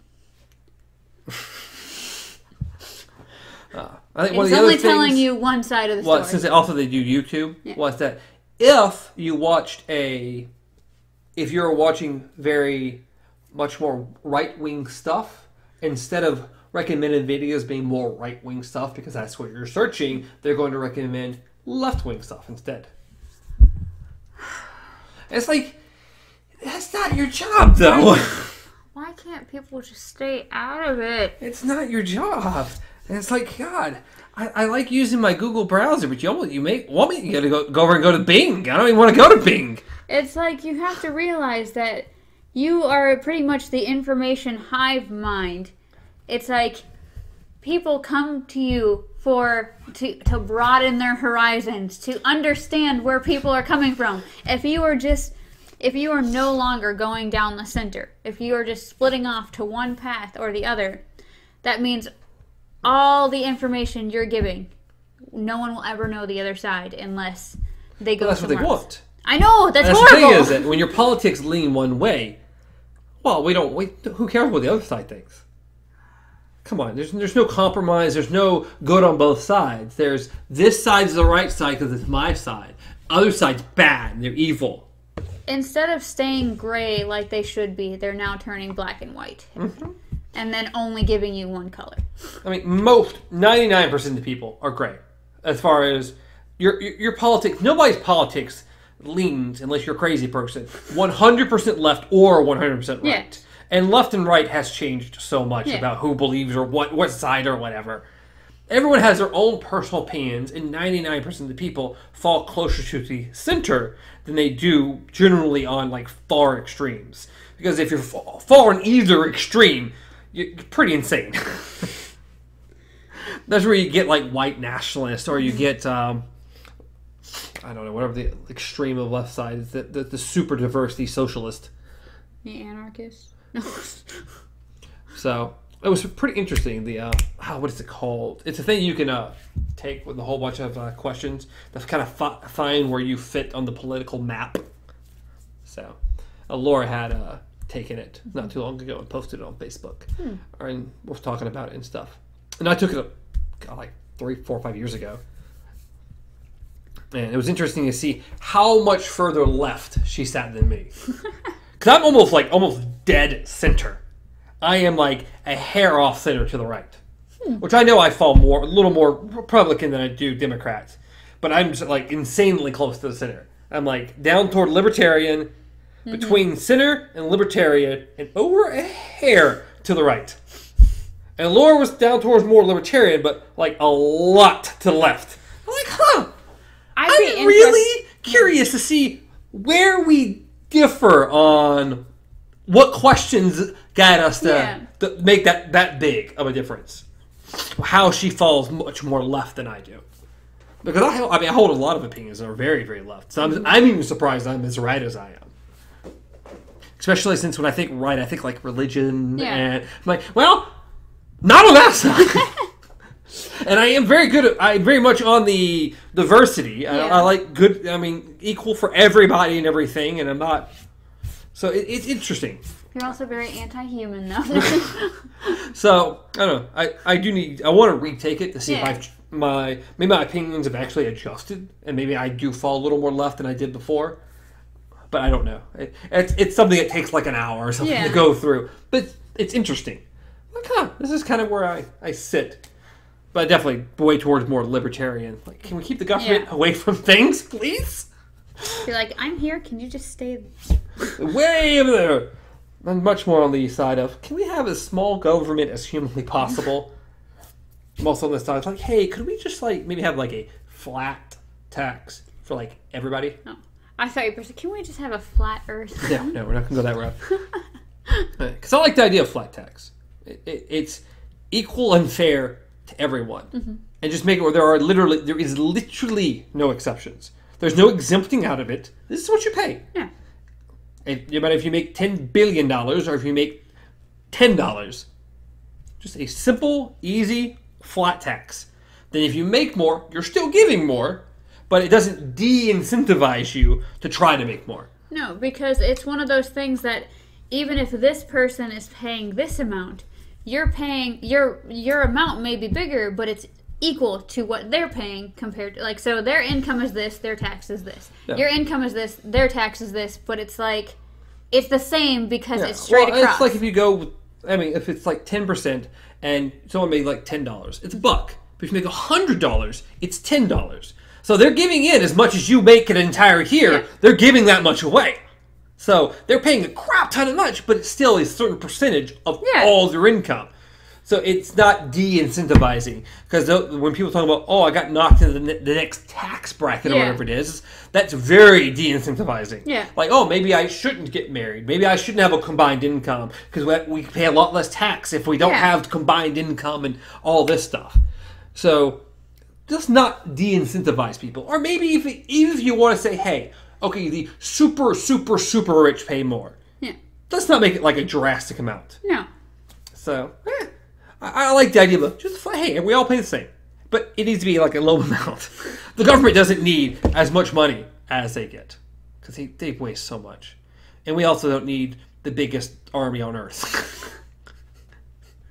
Big army, sure, we do need to protect ourselves. I'm fine with that. But we don't need as big a military as like the next 8 countries combined. It's a little insane. This world's insane. But I don't know. It looks like very possibly we may be getting if Trump. I guess Trump is running again. It's interesting in itself. But you know Bernie Sanders? Mm-hmm. Yeah, it looks like we may be getting him against Trump. Mm. I'm not for Bernie Sanders because Bernie Sanders is very socialist. Mm. Very, very. Hey, let's give a bunch of free stuff to everybody. Mm. Distribution of wealth, free college, free Medicare. Free. But when you see a lot of free, the money's going to come from somewhere. Where's all the money coming from? Where are we getting it from all the rich people? What happens if the rich people leave? We get it from somebody. Somebody's going to provide it. The one thing that you learn in pretty much high school, well, I might teach it earlier on, but the one thing I learned in high school is there's no such thing as a free lunch. There isn't. Because I looked at a lot of people's big examples, like I think it's Schween. Because they do, I think it's Schween. Is it Schween? I think it's Schween. Anyway, it's one of the places they do free Medicare. I thought you were saying Schween. I was like, what the hell is a Schween? Sweden. Yeah. Sweden. Yes. You said it 5 times in that, and I'm like, what the fuck is a Schween? Sweden. Yes. It's all about, I think they have like free college and free healthcare. But you know how much taxes they pay?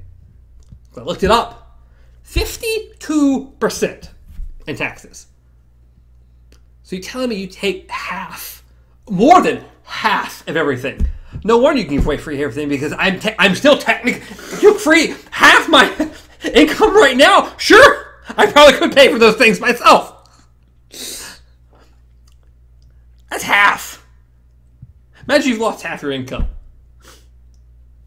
I feel like I'm already losing half my income. Well, we know you don't lose half your income, but still.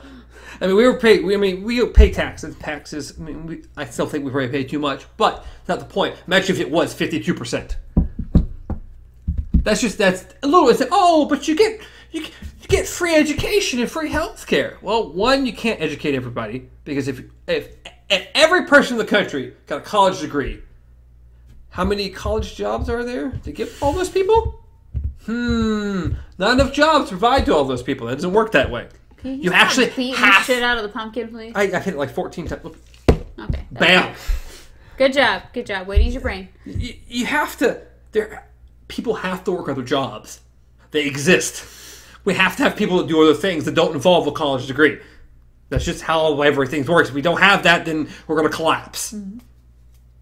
And free healthcare sounds fantastic. It really does. And I would love to find some way to make healthcare just cheaper in general, so people can actually have adequate coverage. Well, literally, we're living in a country right now where it's like people would rather die than go to the hospital. Well, because it's insane. It is insane. There has to be... even with insurance, people are like, you know what? It's okay. My leg can fall off. It's fine. Because probably there has to be a way of making just hospitals, everything run cheaper. Yes, I understand that people who do these things need to get paid. But Sandy went to the doctor for whatever it was, and she's got like 14 different bills for 14 different things. And she thought she'd paid it off, and then another bill came in. And it's like, sweet baby Jesus, how many times are we going to pay on this thing? It's insane. And that's with insurance and everything. Well, I literally paid $260 for a sore throat because I went to the ER. Okay. So it's like I had to pay $100 up front for a copay. And then I got a bill for $160 more. And my insurance paid $14. Out of the total bill, $14. That's not included in the $260. But when you went there, how much? What did they actually do? Did they do anything worth that type of money? All they did was I waited there for a long time, first off. I went to one room. Someone walked up and said, okay, let me see your throat. Shined a light in there. Was like, well, try to take some over-the-counter lozenges. They kind of help. Otherwise, gargle salt water. And then... So you got about maybe a 5 to 10 minute visit. It cost you $260.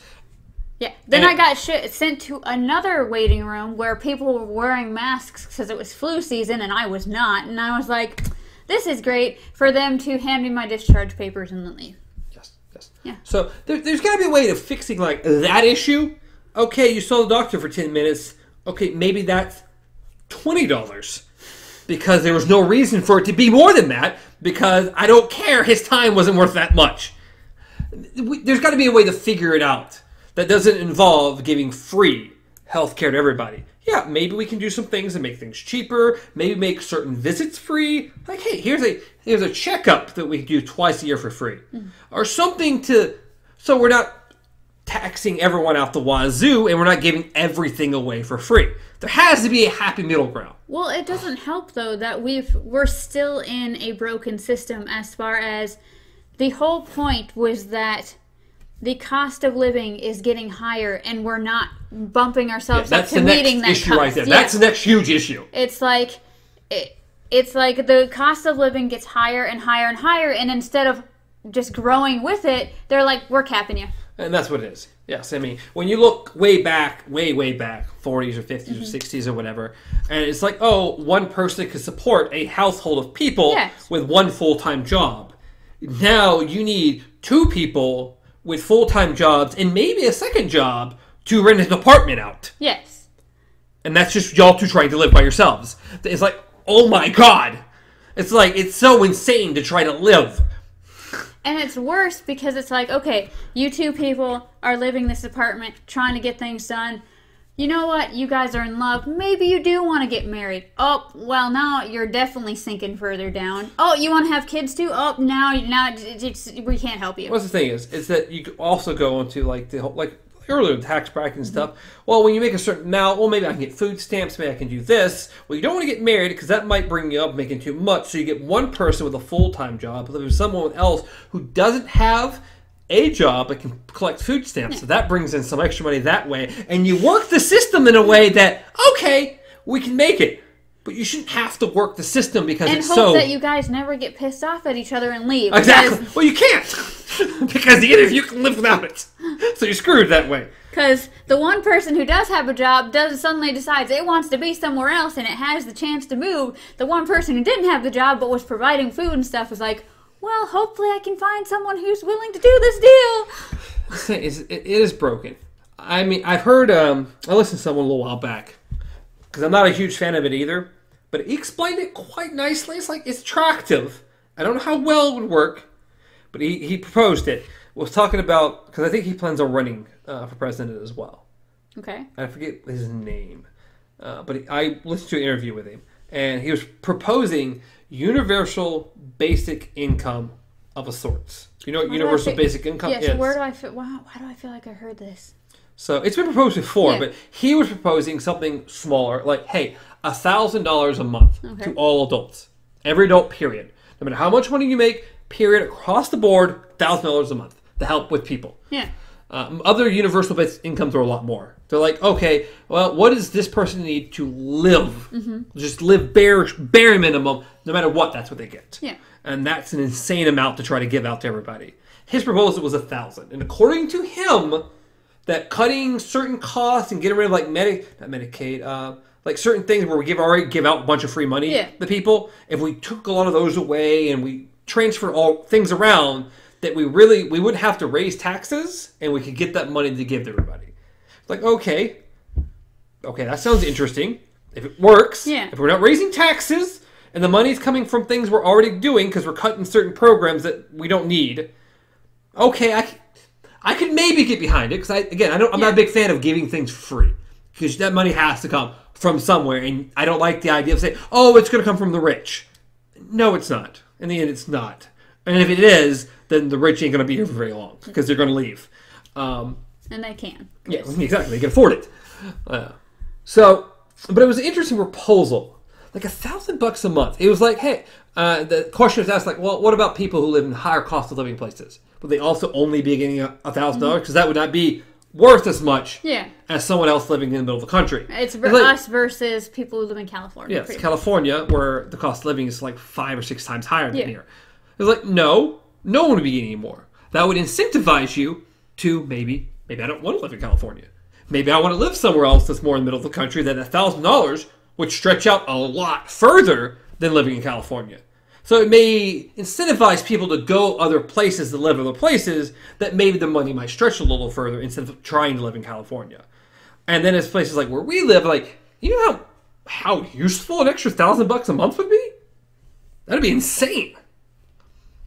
I mean, I could actually, like, get by myself and be pretty decent at that point.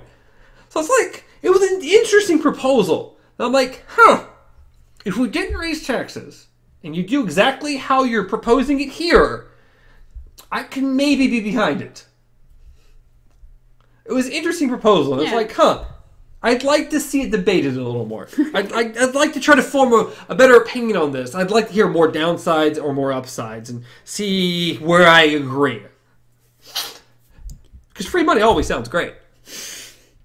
But saying you're getting free money, it's not really free. It's never free. You're like, are you giving me free money or immortality? Which one?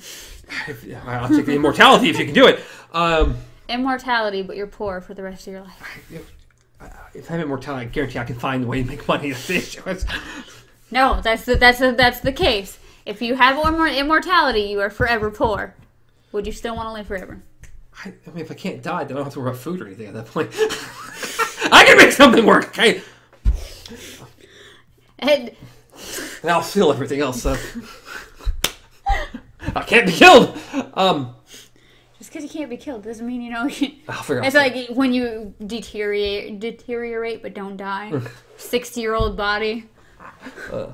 So yeah, it was an interesting proposal, and I'm like, I could maybe get behind that, assuming taxes didn't raise. But our whole tax system and everything needs to be reformed. Yeah, just everything needs to just go. Just stop, look at it, rework every bit. We need some reworking to help things, help those type of things, to kind of fix things a little bit better. But of course, the issue comes down to that everyone just disagrees on how to fix them. It's humanity. What do you expect? Of course, what was it? I just saw a new. I didn't read the whole thing, but of course, it's happening in Alabama. Why did you even mention? You mentioned the state name, and my brain's immediately like, "Oh God." We're back on the women's rights thing. Motherfucker, yeah. A lady a while back got into a kerfuffle with another lady, and she was pregnant. Well, the other lady shot her in the stomach, killed the fetus. They're charging the lady who was pregnant with murder. Okay. Because she shouldn't have got into the fight to begin with. She shouldn't have started the fight when she was pregnant. By doing so, that's why the other lady shot her. Can you say this one more time? Just one more time. Lay this out on the table for me. Okay. So pregnant lady starts a fight. Pregnant with lady. Another lady. Okay. This lady shoots pregnant lady in the stomach.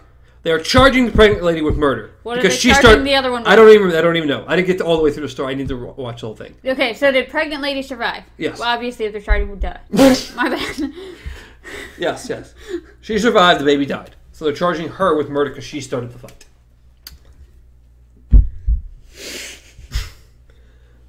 So, like I said, we have a great episode that will be out. It came out 2 days ago, Thursday. It's a great episode of Would You If. It's would you swap the world's gender if it was permanent, I think I said? Yes, that we were? That it was permanent. It was permanent. You were forever the opposite gender. And we both completely and totally went with yes because we thought we really felt it would probably better the world. Like, this also means yourself. Like, you're included. Yeah, like, you're including everybody. Yeah, like, if the choice is, like, you can make this decision, but if you do, you will also live forever as the other gender. Yes. And it's like... But, like, in the end, it's like, it would probably... I mean, probably. I guarantee, yes. It would make the world a better place. As far as equality in a lot of different ways. As far as gay, as far as trans, as far as women.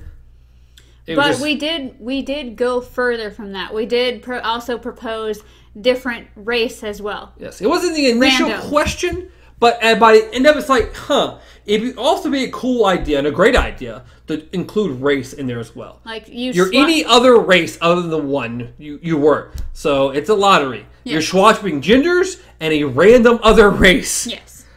Or basically skin tone at this point. It's really all it is. Yeah. But yeah, so you might be Asian, you might be black, you might be Hispanic, you might be... I don't even know how many races you would technically say there are. Just going with... Lots, but I mean, you say the difference between like Japanese and Chinese, it's like, both really just really Asian. Well, there's Asian, Caucasian, African American, Indian, there we go.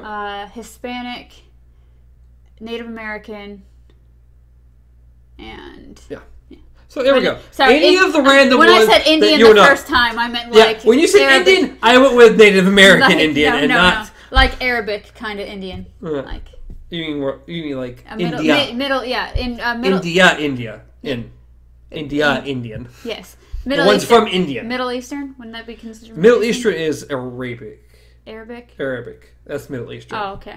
India is in India. It's India. Oh, okay. I don't think it's the same. I think they're close, but they're not the same. I think. You know what? World I don't know. Stuff. Native American, native to America, Indian, feather nut dot. I'm leaving. I am not a part of this podcast anymore. What the hell? Feather nut. What the fuck's wrong? What is wrong with you? When you think India, what do you Native Americans, a lot of feathers. People from India, dots on the forehead. Not all of them. I'm just saying in general that was the thing, right? Right? Anyway, the point was swap gender, swap race. Yes. We figured that would solve more problems than just the gender. Yeah. Gender would do a lot, but race would just... But we also, we pretty much mutually agreed that a lot of suicides would happen. Yeah, probably. Yeah.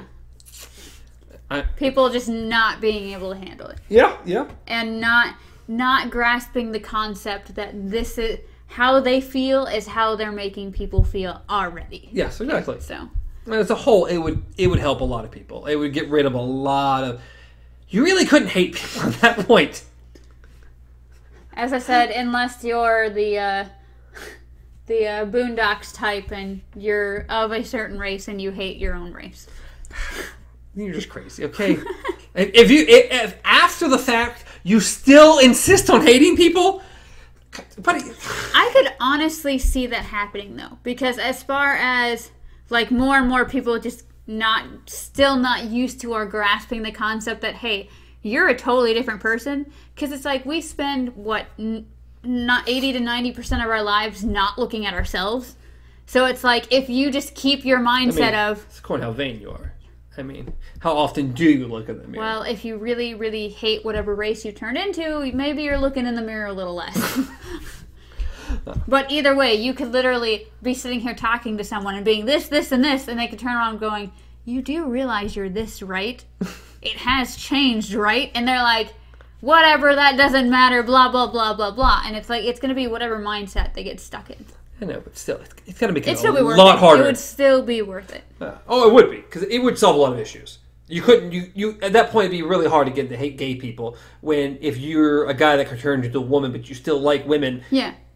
I mean, at that point, it's still pretty much a gay relationship. Yeah. Vice versa. I mean, that's how it works. You're not going to start getting gay guys, but then, because if you do, then you're really going to think you're gay, because now. So the whole thing, it's like, it would have to fix things. It's like you're either going to change your mindset of, okay, so I'm not gay because my mind is a man, or my mind is a woman. This isn't a gay interaction. Or you're going to be like, well, I have to swap now because of my outer appearance. But either you're actually attracted to one thing, but you're dating the other one because you changed bodies, and that is really in the end ain't going to work for you. Or you date the same gender that you currently are because that's what you're originally attracted to. But even then, that is two of the same people doing whatever together, which is still gay. So either way, you have to be okay with it. Either for married couples, it's either going to be something that you're like, and that's going to be hard right there. You're like, either you're going to be able to deal with it because you already know the person,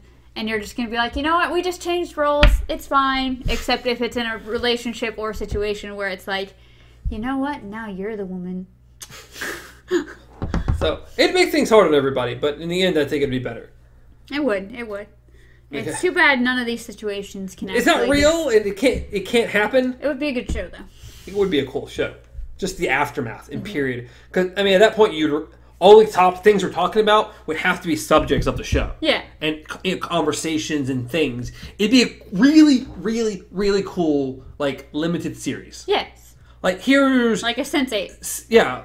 Well, that was supposed to be longer, but it got canceled and stuff. Way. More like Band of Brothers or something. One of these things it's 8 to 10 episodes. That's all it's ever going to be. And we're going to tell this really, really cool, interesting story. Yeah. With a lot of lessons. Because it'd be cool. I'd watch it. I would. But again, we better get credit. We better get credit. I think remember this now, guys. If it ever comes out, it was our idea. You let us know. And the 2 people that watched this, one of them was that person. But I think since they touched on a lot of it. Yeah. Or explored some of those things. Well, yeah, because I mean, it's like they almost shared each other's bodies because they could. Their bodies, their minds. They were having sex with people while they were in other people. Yeah. And everyone was gay at some point in that show. So. I gotta go back and watch it again. It was great. I mean, for the second season, we rewatched the first season. Yeah. And then we watched the movie when it came out. So I gotta rewatch. But at this point in time, I'd have to rewatch the entire thing. Yeah, that's what we had to do. Yeah. By the time the second season came out, I was like, I don't remember exactly what happened in the first season. We either need the best recap on demand, or we're just going to rewatch it, and we rewatched the season. It's like, I remember strong details. I definitely remember how it started, because there's really no way to forget how the first episode started. But it's interesting because the second season shies so much further away from what the first season did. The first one was super sexual. Yeah. There are naked people all around the place. The second season, that's about, it drops down 80%. And then the movie that came out afterward dropped down even further. So, there might have been, maybe one you've seen the whole show. So, they really shied away further it went. I guess they got tired of, it was the first season was shock and awe. And then it's we don't have to have that anymore. I think they were just excited because they were on a platform where they could do that and not be criticized. But that's also the cool thing. That's why I liked it. I like people, make what you want to make. Another reason, love, Death, and Robots. Love. Yeah, love. Love, Death, and Robots is great. Yes. do what you want. Now, are you sure it's not called Love, Sex, Death, and Robots? Because I'm pretty sure you called it that. I've called it Love, Sex, and Robots before because I just that's where I'm stuck at. But Love, Death, and Robots, really insanely good, really cool stories, but very mature stories. Yes, stuff that you normally wouldn't see anywhere unless someone made it and put it on somewhere on the internet. The and you first found one that alone was just insanely good, so good. But tell these cool, interesting, mature stories that you want to tell. Please, that's really interesting and really different, and nothing like it is anywhere really. That's why I was disappointed in 2019 Twilight Zone. Because it's like you're in a different era than the original Twilight Zone. Yeah. You're not on like mainstream TV, okay? CBS. Either way. It's not.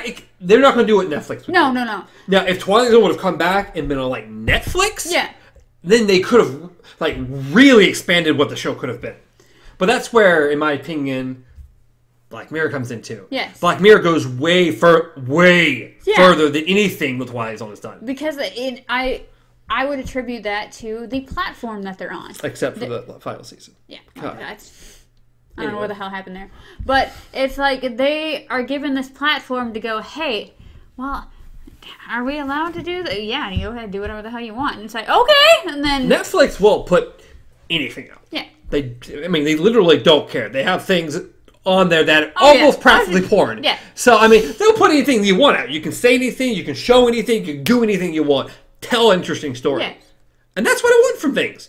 Tell whatever you want. As long as it's interesting. I don't care how it's presented. Just tell it. And the thing with the new Twilight Zone, though, is that it's like these people were given a platform to tell interesting stories. You have someone backing you. You have Peel backing you. Mm-hmm. Do something with it. And those people are like, well, I have an agenda. And I'd like to do the story about my agenda. And then it just became Agenda Cast. But it almost feels like that's what they went. That's what and then, yes, by the end of by the end of the season, it made sense. But it makes me wonder how they're going to do the second season. But that did again. The season finale was great. I really enjoyed it. It was really, really good.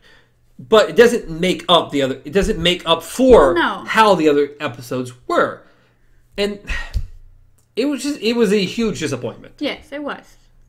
I just want to see cool, interesting stories. But that's why Black Mirror was such a disappointment. The final season. Not the final. The last season. Because they'll do another one for sure. Is that up until that point, we've gotten to really cool, really interesting, really dark stories. Tell me something interesting. I don't care if it's dark. I don't care if it's messed up.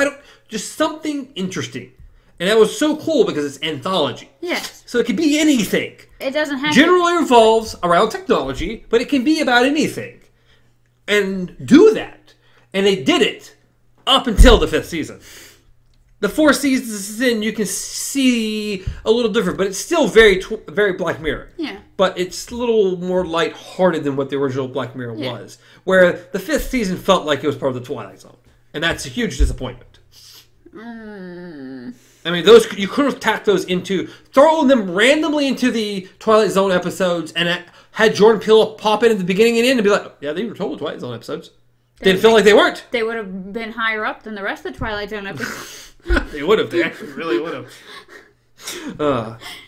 A man who is really good. A man and his best friend. Can they really be more than friends? Find out in the Twilight Zone. You could have done something.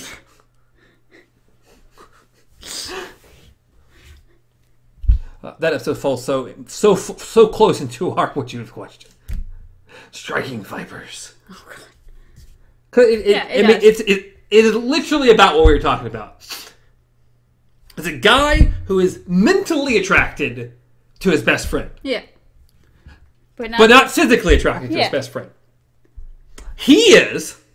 He's totally down for it. He would have been cool with it. But the other guy's like, ah, you need to look like her for me to like you. But again, it goes to show you, everybody, period, is attracted to whoever they're attracted to. Mm-hmm. That's not an option. It's not a choice. You can enjoy someone's mind as much as you want. Yeah. But when it comes to attraction, it is a very physical thing. It's a very personal thing. It's going to be by case by case. Not everyone's going to be attracted to women or men or tall or short or fat or skinny or whatever. Everyone has their own personal thing.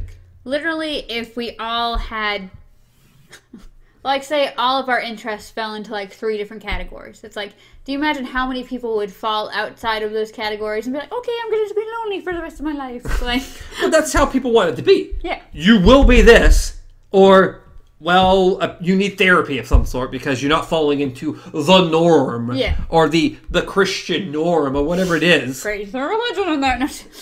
90% of it's religious. Whether it's like Allah or whatever, or the Bible and Christ, and most of it's religious based. It is. If we didn't have these religions telling people they weren't allowed to do these things would be so much better off. Well, it was probably a good idea at some point for someone to say, hey, you shall not kill another person. Because that was probably a good idea at some point. There aren't horrible things. Religion inherently... Not everything about religion is terrible. There are some good lessons in religion. But in my opinion, there are no lessons in religion you couldn't just normally teach among people. I mean, yeah, it's probably a good idea not to go around slaughtering everyone you meet. I mean, just as a society. What was it? The whole if you sleep with a woman while she's on her period or whatever, you have to go bathe in a lake and she gets stoned to death or something like that. I don't remember. What? Yeah. Was that a thing? Something along those lines. I can't be quoted, but it definitely was along those lines.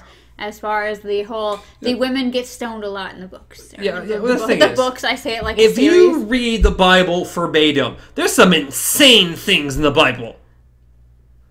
Just complete insane. And people, but you gotta interpret it correctly. Like, really? Some insane! Especially with all the feminist things coming up, the women's right things coming up and everything.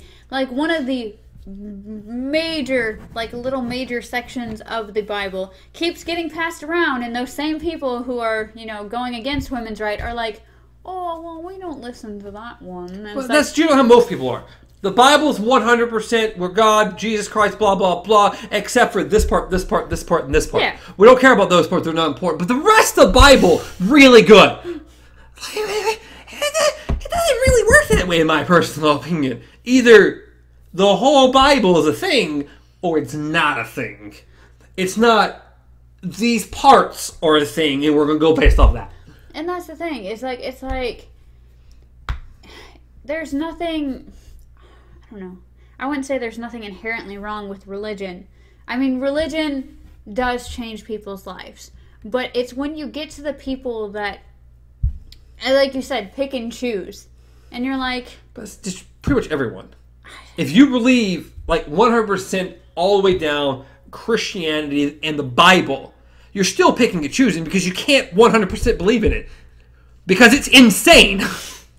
There are some insane things in the Bible. Then you have something like The Mist, where you have the lady and... Oh my God. Again... I don't know. Religion can help people. But it's only because it gives someone a purpose. Because people won't or don't want to find their own purpose in life.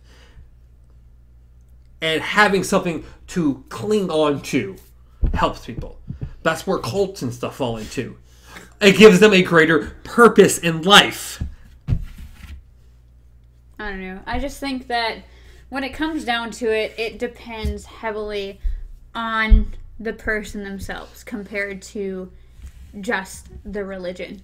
It just, like you said, there's insane people. But it's like, there's also really good people. And it's like...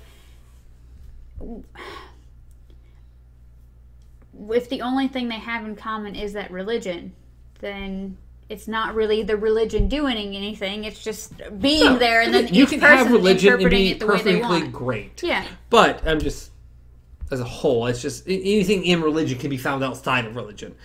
It's just giving someone purpose at the end of the day. That's all it's doing. And then it also, because there are certain bad things, there might be bad things, or in religion, it helps spread that as well, which is not good. We've come a long way from Arrival. We have this. If we knew aliens were real for a fact, would we still have religion? That's a great question. And they would just adapt it. It would just adapt. You're like, this is a sign. I'm sure. I don't know. Not a fan of religion if no one's figured that out. I don't know. I don't know. Everybody needs purpose in life. It helps people move forward. My purpose is apparently just existing. Well, at the end, we're all here just to exist. Survival is just purpose. Your own life, in the end, should be your greatest purpose. Because without it, you're not here. Immortality. So, I mean, in the end, you exist, okay, great. If you have any value of yourself, the goal in that is to continue to exist and to do things. And then you draw interest, and then you just expand upon your interest. Come into the world, explore and see and learn, and just enjoy. At the end of the day, happiness is really the ultimate goal. You want to find something that makes you happy. You want to find a person that makes you happy. You want to find a career that makes you happy. That would be great. Let's all just die together, thank you. Yeah, but it's so hard. Everybody, deep longing sigh and... But it's hard. Life can be hard. But in so many ways, people make it so much harder upon themselves. Well, not only upon themselves, but upon other people for no reason. Yeah, people do dumb things. People do dumb things. Kind of like some particular people at work that just make things harder on everybody. So Saturday almost over with? Is it already almost over with? I know. If we could just restart a bit. It'd be nice. Yeah, it would be nice. I could just look at my phone and it only still be 6 p.m. Repeat Saturday, but every day in a different body. I'm just going to bring up every would you if we've ever done. Would you relive Thanksgiving over and over again? We just had time. How did we even have that one? Because it was on Thanksgiving. We were just reaching for it. That was a cool concept, though. Yeah. If you just took Thanksgiving, it's a cool concept, waking up as someone different every day. I think it was great because we pushed it to be experiencing Thanksgiving in different shoes. Whether it's a huge family, whether maybe it's someone who doesn't have a family at all, or maybe it's just I thought that was pretty cool. Yeah, it's taking some of those themes from all the shows and stuff about trying to help people and being able to jump into different bodies. Maybe you could help someone, or maybe eventually just any of that. It's cool concepts. Inherently, in the end, most people, if you're good at any kind, once you start doing well for yourself, your immediate thought is helping other people. Generally. I'm doing really well. Generally, then it expands to, okay, since I'm doing really well, I'd like my friends and people I know close to me, friends and family, to do well as well. So maybe I try to help those people. Of course, some of those people are not that great and may try to take advantage of you, and that's when you have to cut those people off and sling them over there somewhere. But then after that, it's okay, I'm still doing well and I'm helping these people. Yeah. What else can I do since I'm doing well to help more people? And it just keeps outreaching. The better I do, if you're, in my opinion, a decent person, you just hey, I'm doing great. There's nothing more I can do for myself. So it makes me feel decent to help other people. And people don't realize that how much... It's a strange concept, but how much energy matters in the world. How you hear people say if you smile, more other people will smile around you. And at first, it's almost laughable. But when you think about it... It's true, though. Yes, but when you think about it, if you walk into a room and everyone is having, the worst day ever, you're either going to be okay, I'm changing this shit, and just have the most outward, happy thing ever and probably get hated by everybody, or half the time you just find yourself sinking. And on the other hand, if you're having a crappy day and you happen to walk in and everybody's just making the best of it, they're smiling, they're laughing, they're joking about things, by the end of the day, you start to feel your energy change. And it's like, it's the same with just yourself. If you wake up in the morning just hating your life, hating who you are, hating yourself, that hate is just stuck with you. It stays with you. It weighs down on you as you go throughout your day. So by the end of the night, if you just sit down and go, great, I have to do this all over again tomorrow. It's like when you wake up, it's going to be repeat, repeat, repeat, repeat. It's so strange how even if you're like frustrated with something and you're like, you know what? I can do this. You just stop, you just breathe, and you're like, I can do this. It's amazing how even just telling yourself that can change things. Because it's, then when you get into something else, it's just overwhelming and frustrating, and you don't realize that that one little thing changed that moment for you.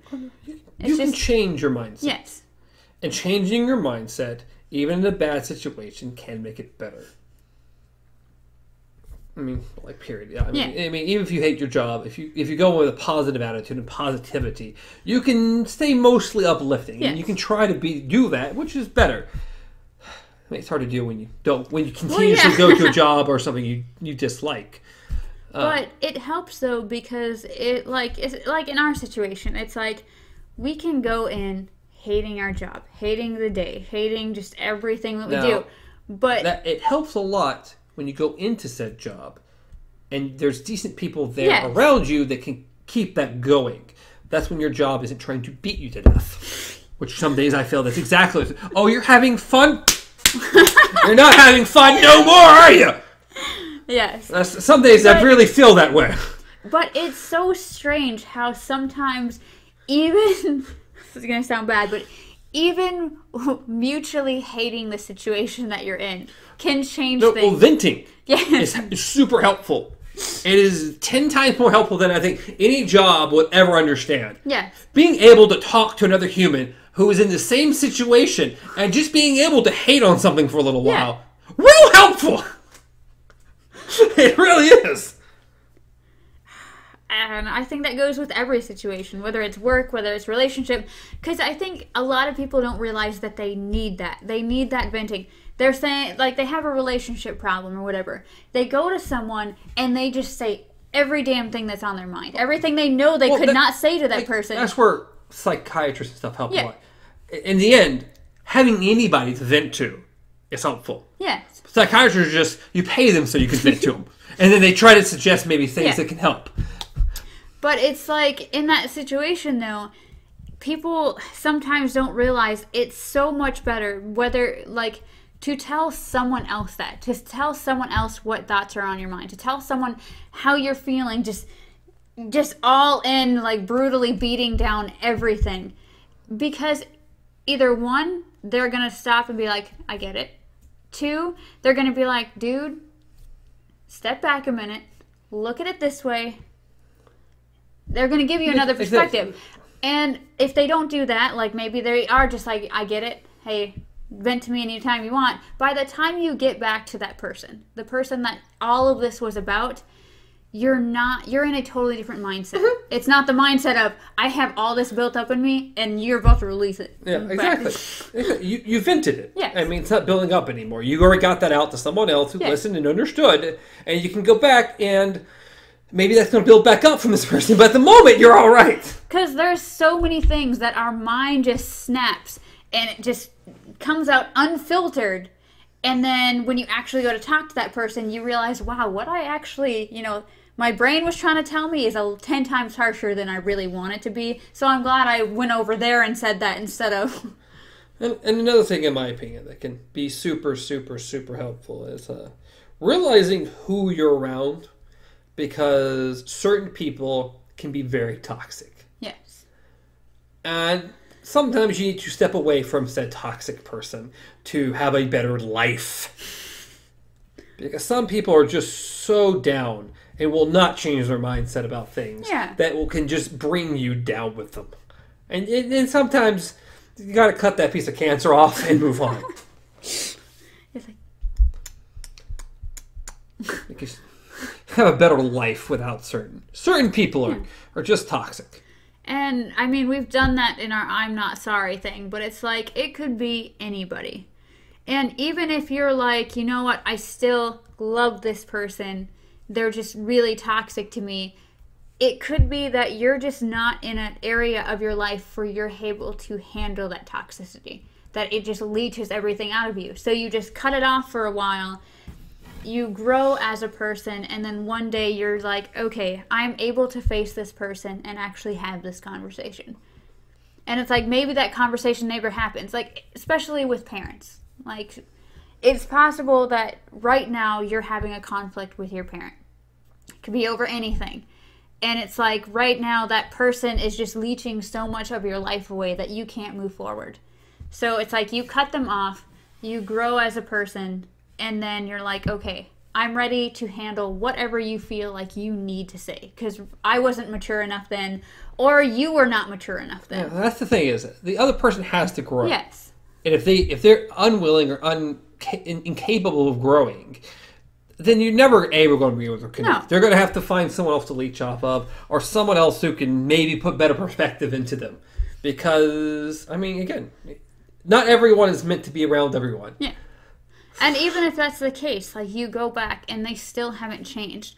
I think growing as a person also includes, one, being able to handle whatever they have to say in a new light, as far as, like, when you're in that situation, their words are so much harsher. And then as you grow, it's like you go back to them, and them saying it again doesn't affect you as much. And you're like, hey, these are the words I wanted to tell you then, but I couldn't because I wasn't ready. I was too weak. You were just out of your friggin' mind, okay? And then it's like you can lay it all flat. And if it's the last time you talk to that person, that's fine. But at least it's like, it may not give them anything, but if it gives you closure, good. Maybe you weren't able to get closure back then. That's fine. Maybe you don't want closure. That's fine too. It's like, you just have to realize that being swamped in a toxic situation like that, it's not forever. You can't escape it. Sometimes you have to. Maybe you have to force it. Which, of course, leads to another I'm Not Sorry topic we touched on. Growing as an individual and a person. You need to grow. This is I'm Not Sorry 2.0. This is recap of episodes we've done. Go watch those. They're great. But growing as a person. You have to grow. You have to grow. People change. They have to change. All you can do is hope and pray and try to make it for the better.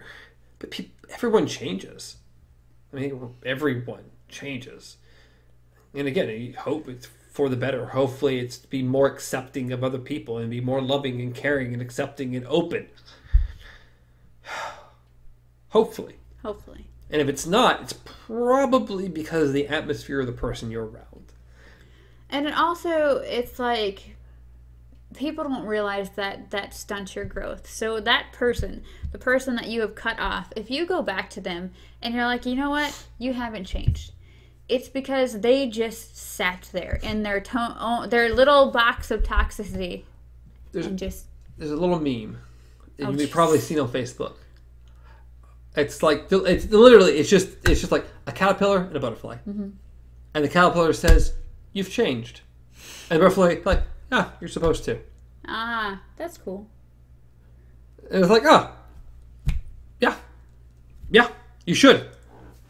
And my new favorite one is the whole... There's another one, I think, on there as well, but I can't remember what it is at the moment. My new favorite one is the whole caterpillar thing, where it's like, the whole, a caterpillar just doesn't one day become a butterfly. It literally I know what you're talking. Yeah. It literally just breaks down into a goop of absolutely nothing, and then... Yes, and then changes. Yes, and then changes. So it's like, if you're a little pile of goop right now, don't worry. The best is still yet to come. Yeah, it's just...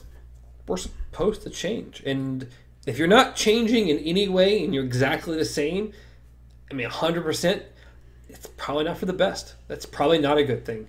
You should have grown. You should have changed. You should have had different ideas. You should be growing as a person at all times. You're always consuming new ideas. Or you should be consuming new ideas and hearing different things and making your mind up and being an individual. Because in the end, being an individual is by far the best thing. Be you. Don't be a collective. Don't be a group. That's not good. That you're all following one perspective and you're not making it your own mind. You're not deciding for yourself. That's not good for you. For anybody. Be who you are, not who you're supposed to be.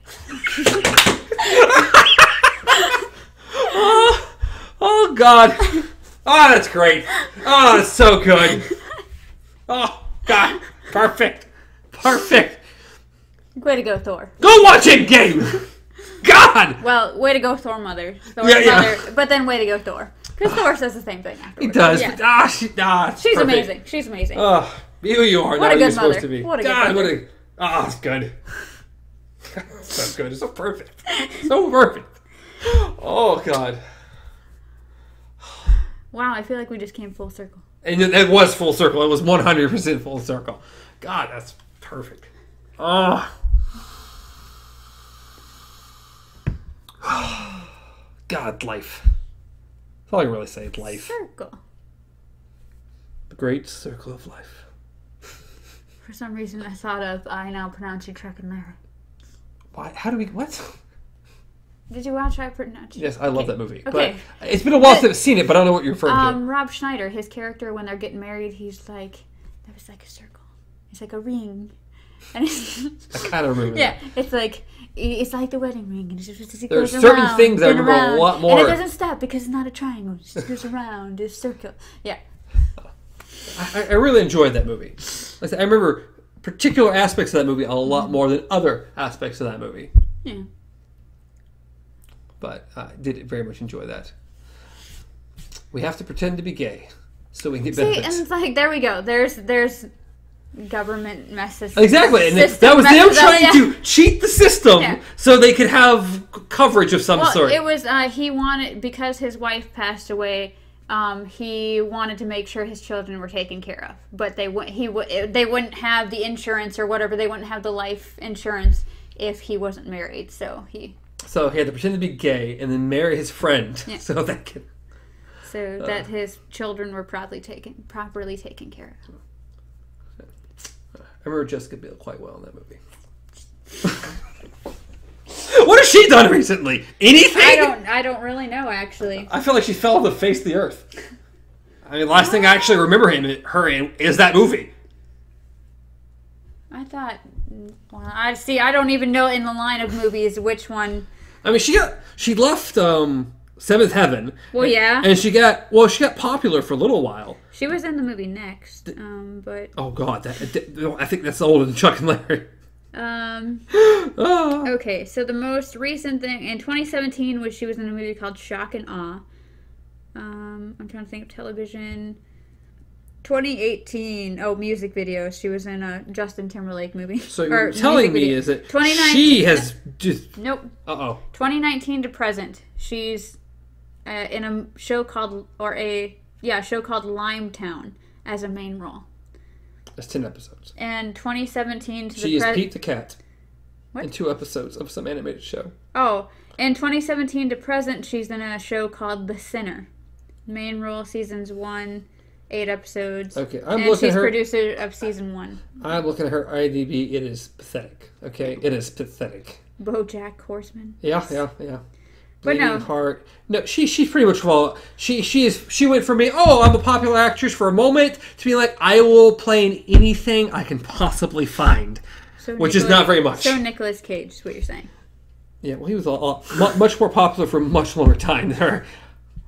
Let's see. She's in Total Recall, The Tall Man. These are 2012. The Tall Man was a good movie. I liked that. New Year's Eve, The A-Team, Valentine's Day. It's a little more towards her highlight. Now I'm pronouncing Chuck and Larry. 2007. That Next came out the same year? Whoo! I would never have guessed that. So yeah, I mean, she had a moment, but she kind of faded away for whatever reason. So she's in 2 obscure TV shows at the same time, I take it? Something along those lines. Because it says 2017 to present and 2019 to present. But I think the 2019 to present must be a new show, obviously. You think so? Maybe. And the 2017 to present, it looks like she was in 8 of the episodes and then became the producer. Which means she wasn't a main character, which means, good old Jessica Biel. I liked her. But, I mean, But I always remember her from Seventh Heaven. I used to watch that show as it came on, so... way more than I would ever care to admit. And mainly... mainly because it was religious show. No. It was because Sandy watched all of it. Yeah, okay. She really likes the show. And I thought, okay, there's a lot of cool lessons here. I thought, it was fun to watch. Even though it's about a pastor's children and stuff. So who's the brother again? Because the brother. Which one, the older one, or one of them turns out like a religious freak or something? I don't mean like in the show. I just meant as the actors and actresses. Seventh Heaven. Barry Watson. Barry White. Oh, and David Gallagher. Those were the two brothers. God, I remember watching that show all the time. Yeah, I've seen quite a bit of it. Quite a bit. Again, way more than I would have cared to ever admit. I really like the dad in the show. Yeah. But I think some things came out of him that wasn't very good. I have a feeling that seems to be the trend. Look at a movie though. I know, I pronounced Chuck and Larry. Mm-hmm. Going all the way back to that. That was a good movie. It was. It really was. I wouldn't mind watching that again. Adam Sandler comes out with some movies every once in a while. I've heard some pretty good things about that new one on Netflix. I have too. Murder Mystery? Yeah, Murder Mystery. I've heard it's pretty funny. Yeah, him and Jennifer Aniston. Yeah, Jennifer Aniston. She's been in some pretty great things. She's pretty. She does well in comedy. Mm-hmm. She was well in that. She was well in that the other comedy movie about sneaking drugs across the.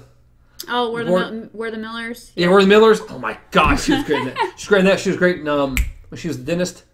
Horrible Bosses. Horrible Bosses. Again, throw her in comedy. She is great.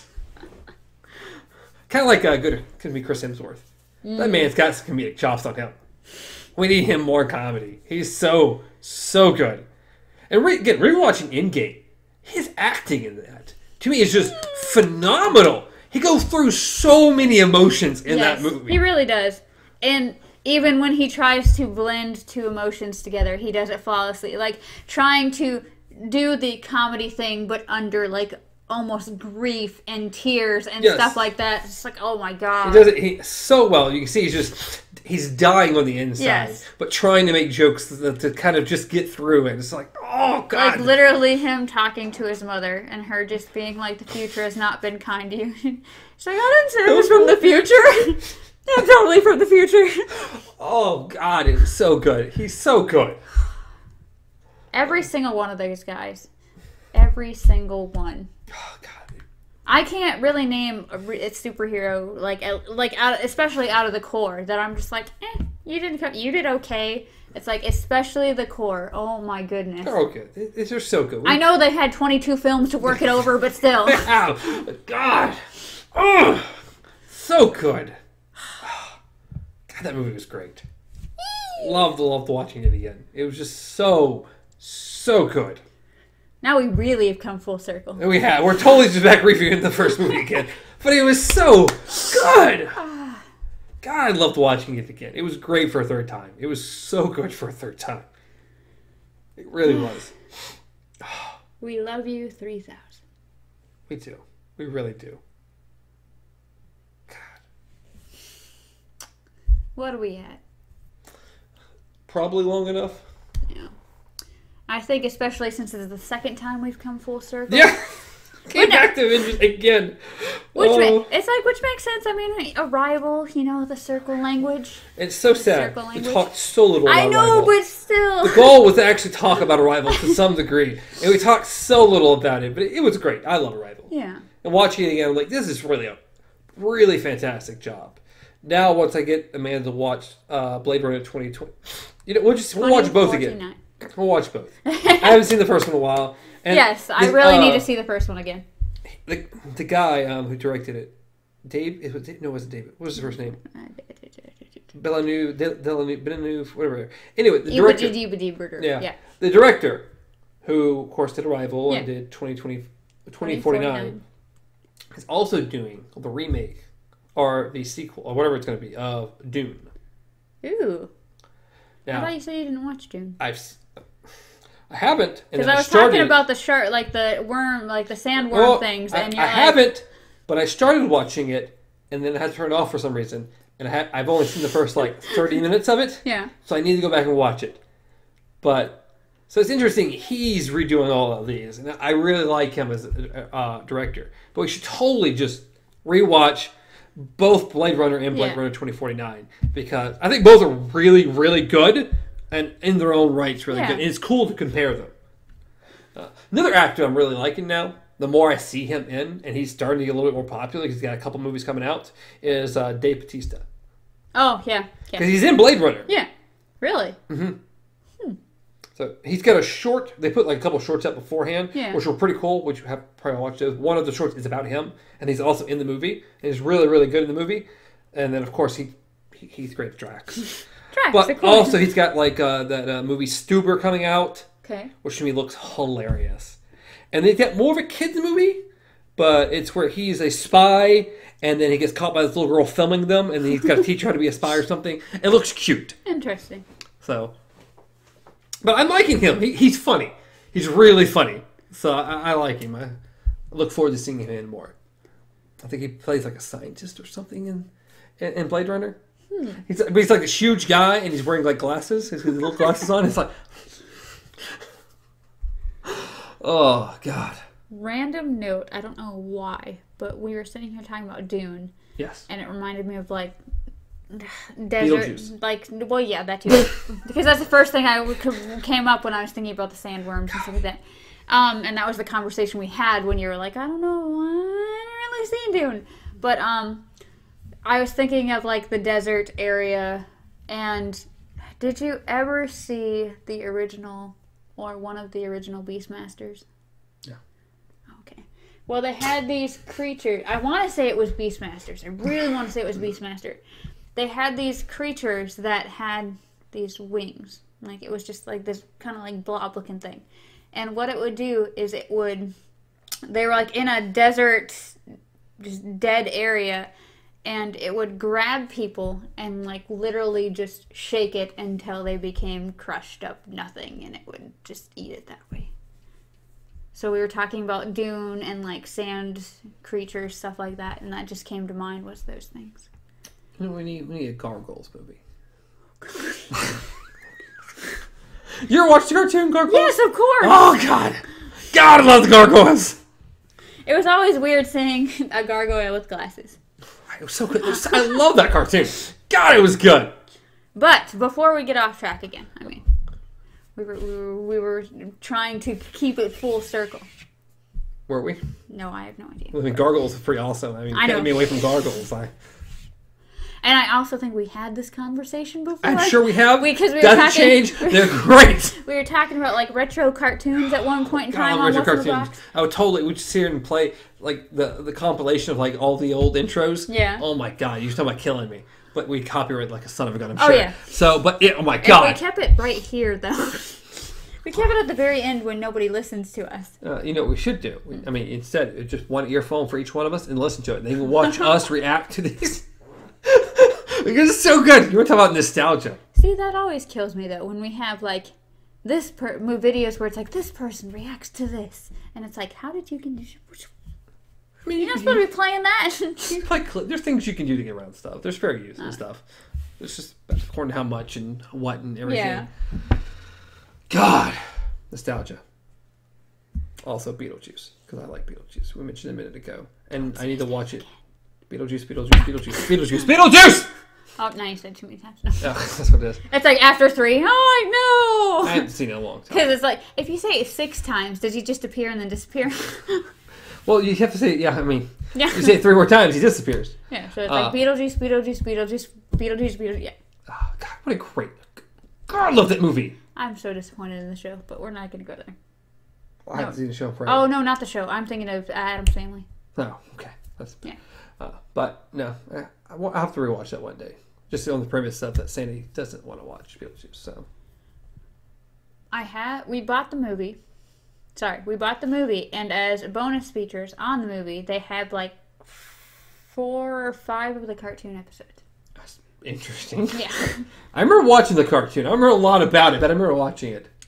Because it's like a really, really different concept. Well, yeah, movie. Because like him and... I think she's a kid in this, or more so. Teenager-ish. But I mean, like, she's not a kid. And it's like they're pretty much buds. Like, they help each other out. They get into trouble. They solve mysteries or whatever the hell they do. It has to be a cartoon. They can do something with it. Yeah. But I mean, like, Beetlejuice is not the villain at all. Like, he does, but he gets semi the villain in the movie. Semi. He gets into mischief like Beetlejuice does, but overall, him and her kind of have this like mutual like just even in the movie though, he wasn't really the villain. He literally tried to force a girl to marry him. He still wasn't really a villain. Her parents, so they were the villains, okay? Hey, her dad was pretty chill. He just didn't care. God. He was literally like, you can do whatever you want, kiddo. Just, I need my little area. And your mother's psychotic, okay? I just need my little area. God. Like, he wanted the home to stay exactly how it was. She's the one that went fucking psycho. The mother, what else is she playing? Now that I'm thinking about the mother. Home Alone. She plays that's totally her. You're totally right. Yeah, she played the mom on Home Alone too. Let's cross those universes. Home Alone with Beetlejuice. Which is weird. Besides forgetting her kid, she was actually a pretty good mother in Home Alone, and then she turned that into Beetlejuice. It's just Of course, I think she was the stepmother. Yeah, she was the stepmother in Beetlejuice. God, I love Beetlejuice. What a great movie! But God, what a great movie. And they talked about for like ever making a second one. Yeah. Just because, but it's more or less like they're not going to. Tim Burton's like they're probably never going to make it. Yeah. It's probably just never going to happen. And I don't know if I really don't want it to happen or if it would be amazing if it happened. I don't know. Because it would either be like, oh, this is the best sequel we've ever had, or be like, by God, why did you do this? This is an abomination. And that's the sad thing is because... And the thing is, I think it's more like an 80-20 split of it being bad. Yeah. So... What's happening over here? I was saying if there was any new information on Beetlejuice 2. Yeah, I think the last thing I had heard that Tim Burton was like, yeah, he was pretty sure it's not going to happen. Yeah, well, it says Tim Burton has said that Beetlejuice 2 might not even happen. Yeah, it's not going to.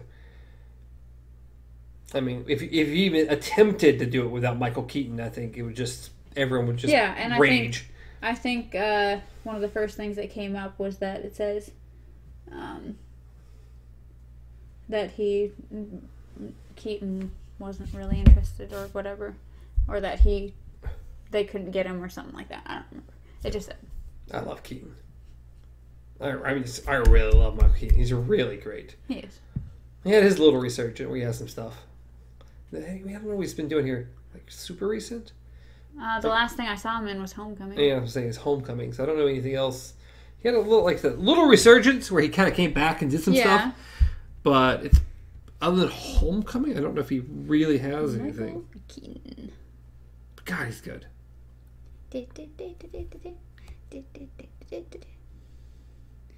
IMBD.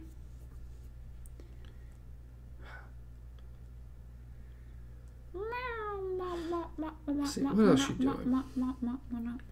82 things. Yeah, you've been around a while. 2000.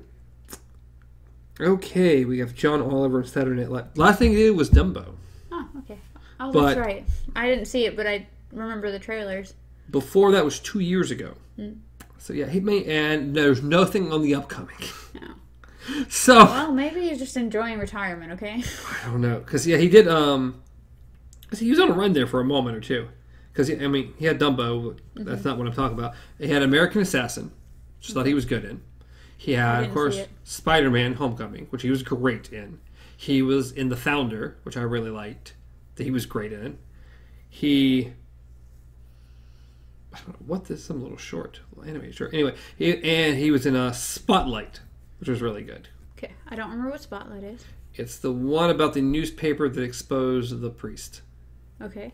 Founder. The Founder is about the founder of McDonald's. Okay.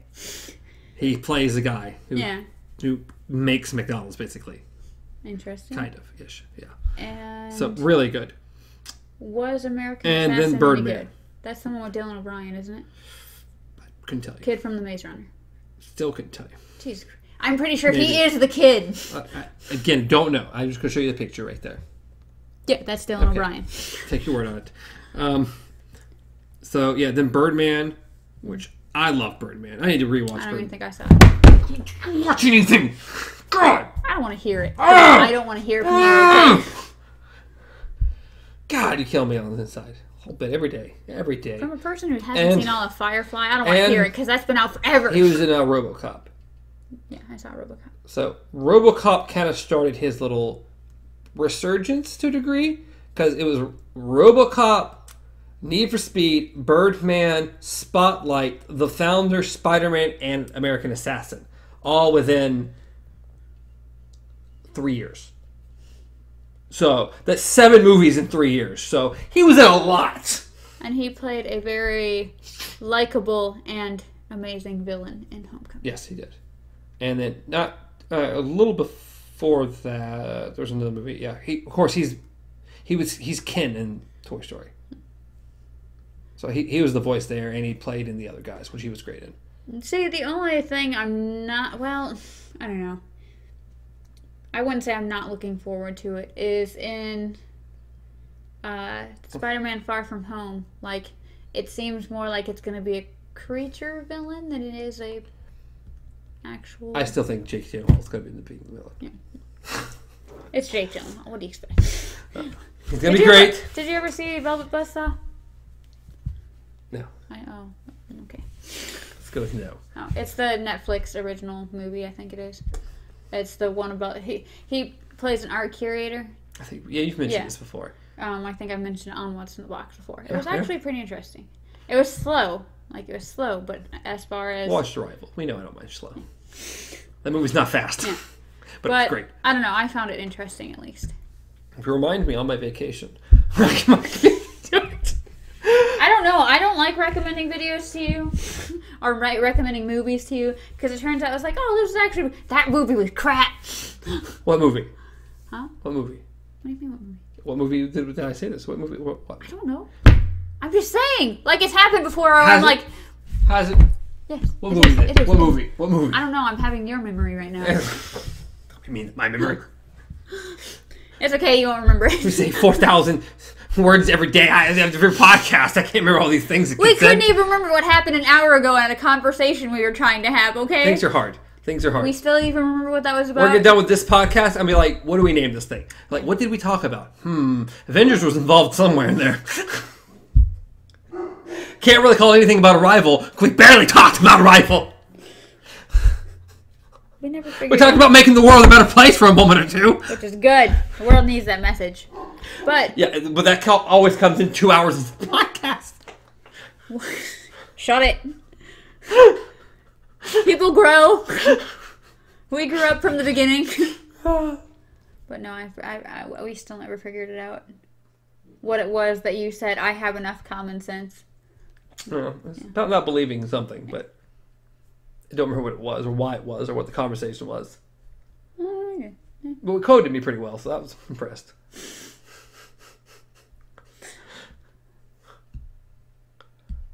Oh well. Anyway. Yeah, anyways. On that note, guys. On that note, we've talked for 2.5 solid hours, so it's good enough. I feel that we came full circle about twice. Yeah. And then I don't know where gargoyles came from, but that just went, what do you? You mentioned creature with wings, and I thought gargoyles. So. But hope y'all enjoyed. Throw a like on the video. On the comments. On the comment down below. Comment things. Throw a like on the comments. Let us know what you said. If you make a specific comment about a particular part, maybe explain what the conversation is about. Especially with him, since his memory is just goldfish. Kit Kat went through one of our videos and commented as he went. I'm like, I don't remember why you're commenting on any of this. I don't remember what the video was almost about, let alone why you're commenting on it. You're like, I know the title. Exactly. So, if you have comments, maybe be a little more specific than, yeah, that's also really cool. I don't know. Or better yet, you've done it before, give timestamps. Oh, that works too. Because then I can like, okay, you're commenting, timestamp. Oh, this is what, okay, yeah, I'm totally in. Yeah, I can ask him the next day about something that happened in this episode right now. He'll be like, what? We talked about Avengers. Yeah. I'm pretty sure we talked about the Avengers. Pretty sure. Yeah. He'll see it and be like, I know we talked about the Avengers. It's because there's a poster in the background. Yeah. That's why. Yeah. That's why. I guarantee. The poster tells me everything. But yes, like, comment, subscribe. Subscribe would be wonderful. Those are the ones I'm really looking for. Share with your friends. Be like, hey, you should sit down for 2.5 hours instead of watching a really cool movie. Watch these guys discuss movies. Or at least go listen to the Would You if we did last time. Yes. Actually, isn't it coming out this week? It'll be out before this will be out. Oh yeah. Okay. Well, then go watch it. I'm saying, I can't keep this. It'll be out Thursday, so they're past Thursday. We're just pulling an arrival. And this comes out Saturday. We're pulling an arrival. Okay. God, what a good movie. So, yeah, check that out because I think it was a fascinating and really cool conversation. Mm-hmm. And go watch Arrival. Yeah, if you haven't, because it's really great. Because we actually didn't spoil it. As I say, I think we avoided all the spoilers. We did. We didn't talk about it that much. Completely not talking about the show. Go watch it. Movie. Oh my god. It was pretty phenomenal, so go watch it. So. Yes. As always, reach me at Stars Untraveled. Reach Amanda at KZ Pop. Reach the show at Beyond Our Focus, practically anywhere, including YouTube and podcast services around the globe. If you want to see really, really fun, cool little doodles, he's been doing a lot of work. Stars Untraveled. Yeah. Practically anywhere. Maybe. Maybe. A lot of the socials I've posted, so a lot of fun doodles. Because I like to doodle, and they're fun. And I think you have some up on YouTube, right? Yeah. YouTube's got some stuff for me drawing. So I try to get a video up there every week just to have something. So if you like people drawing too, and rain noises. Rain noises. You gotta have something in the background. I think the one or two that I checked out, I didn't have volume on. So I didn't even know there was noises at all. So, okay, we're good. Rain noises. So there's that. There's doodles. There's fun. Enjoy. Have fun and stuff. Any final? Nope. We're good. Till next time. Long days and pleasant nights.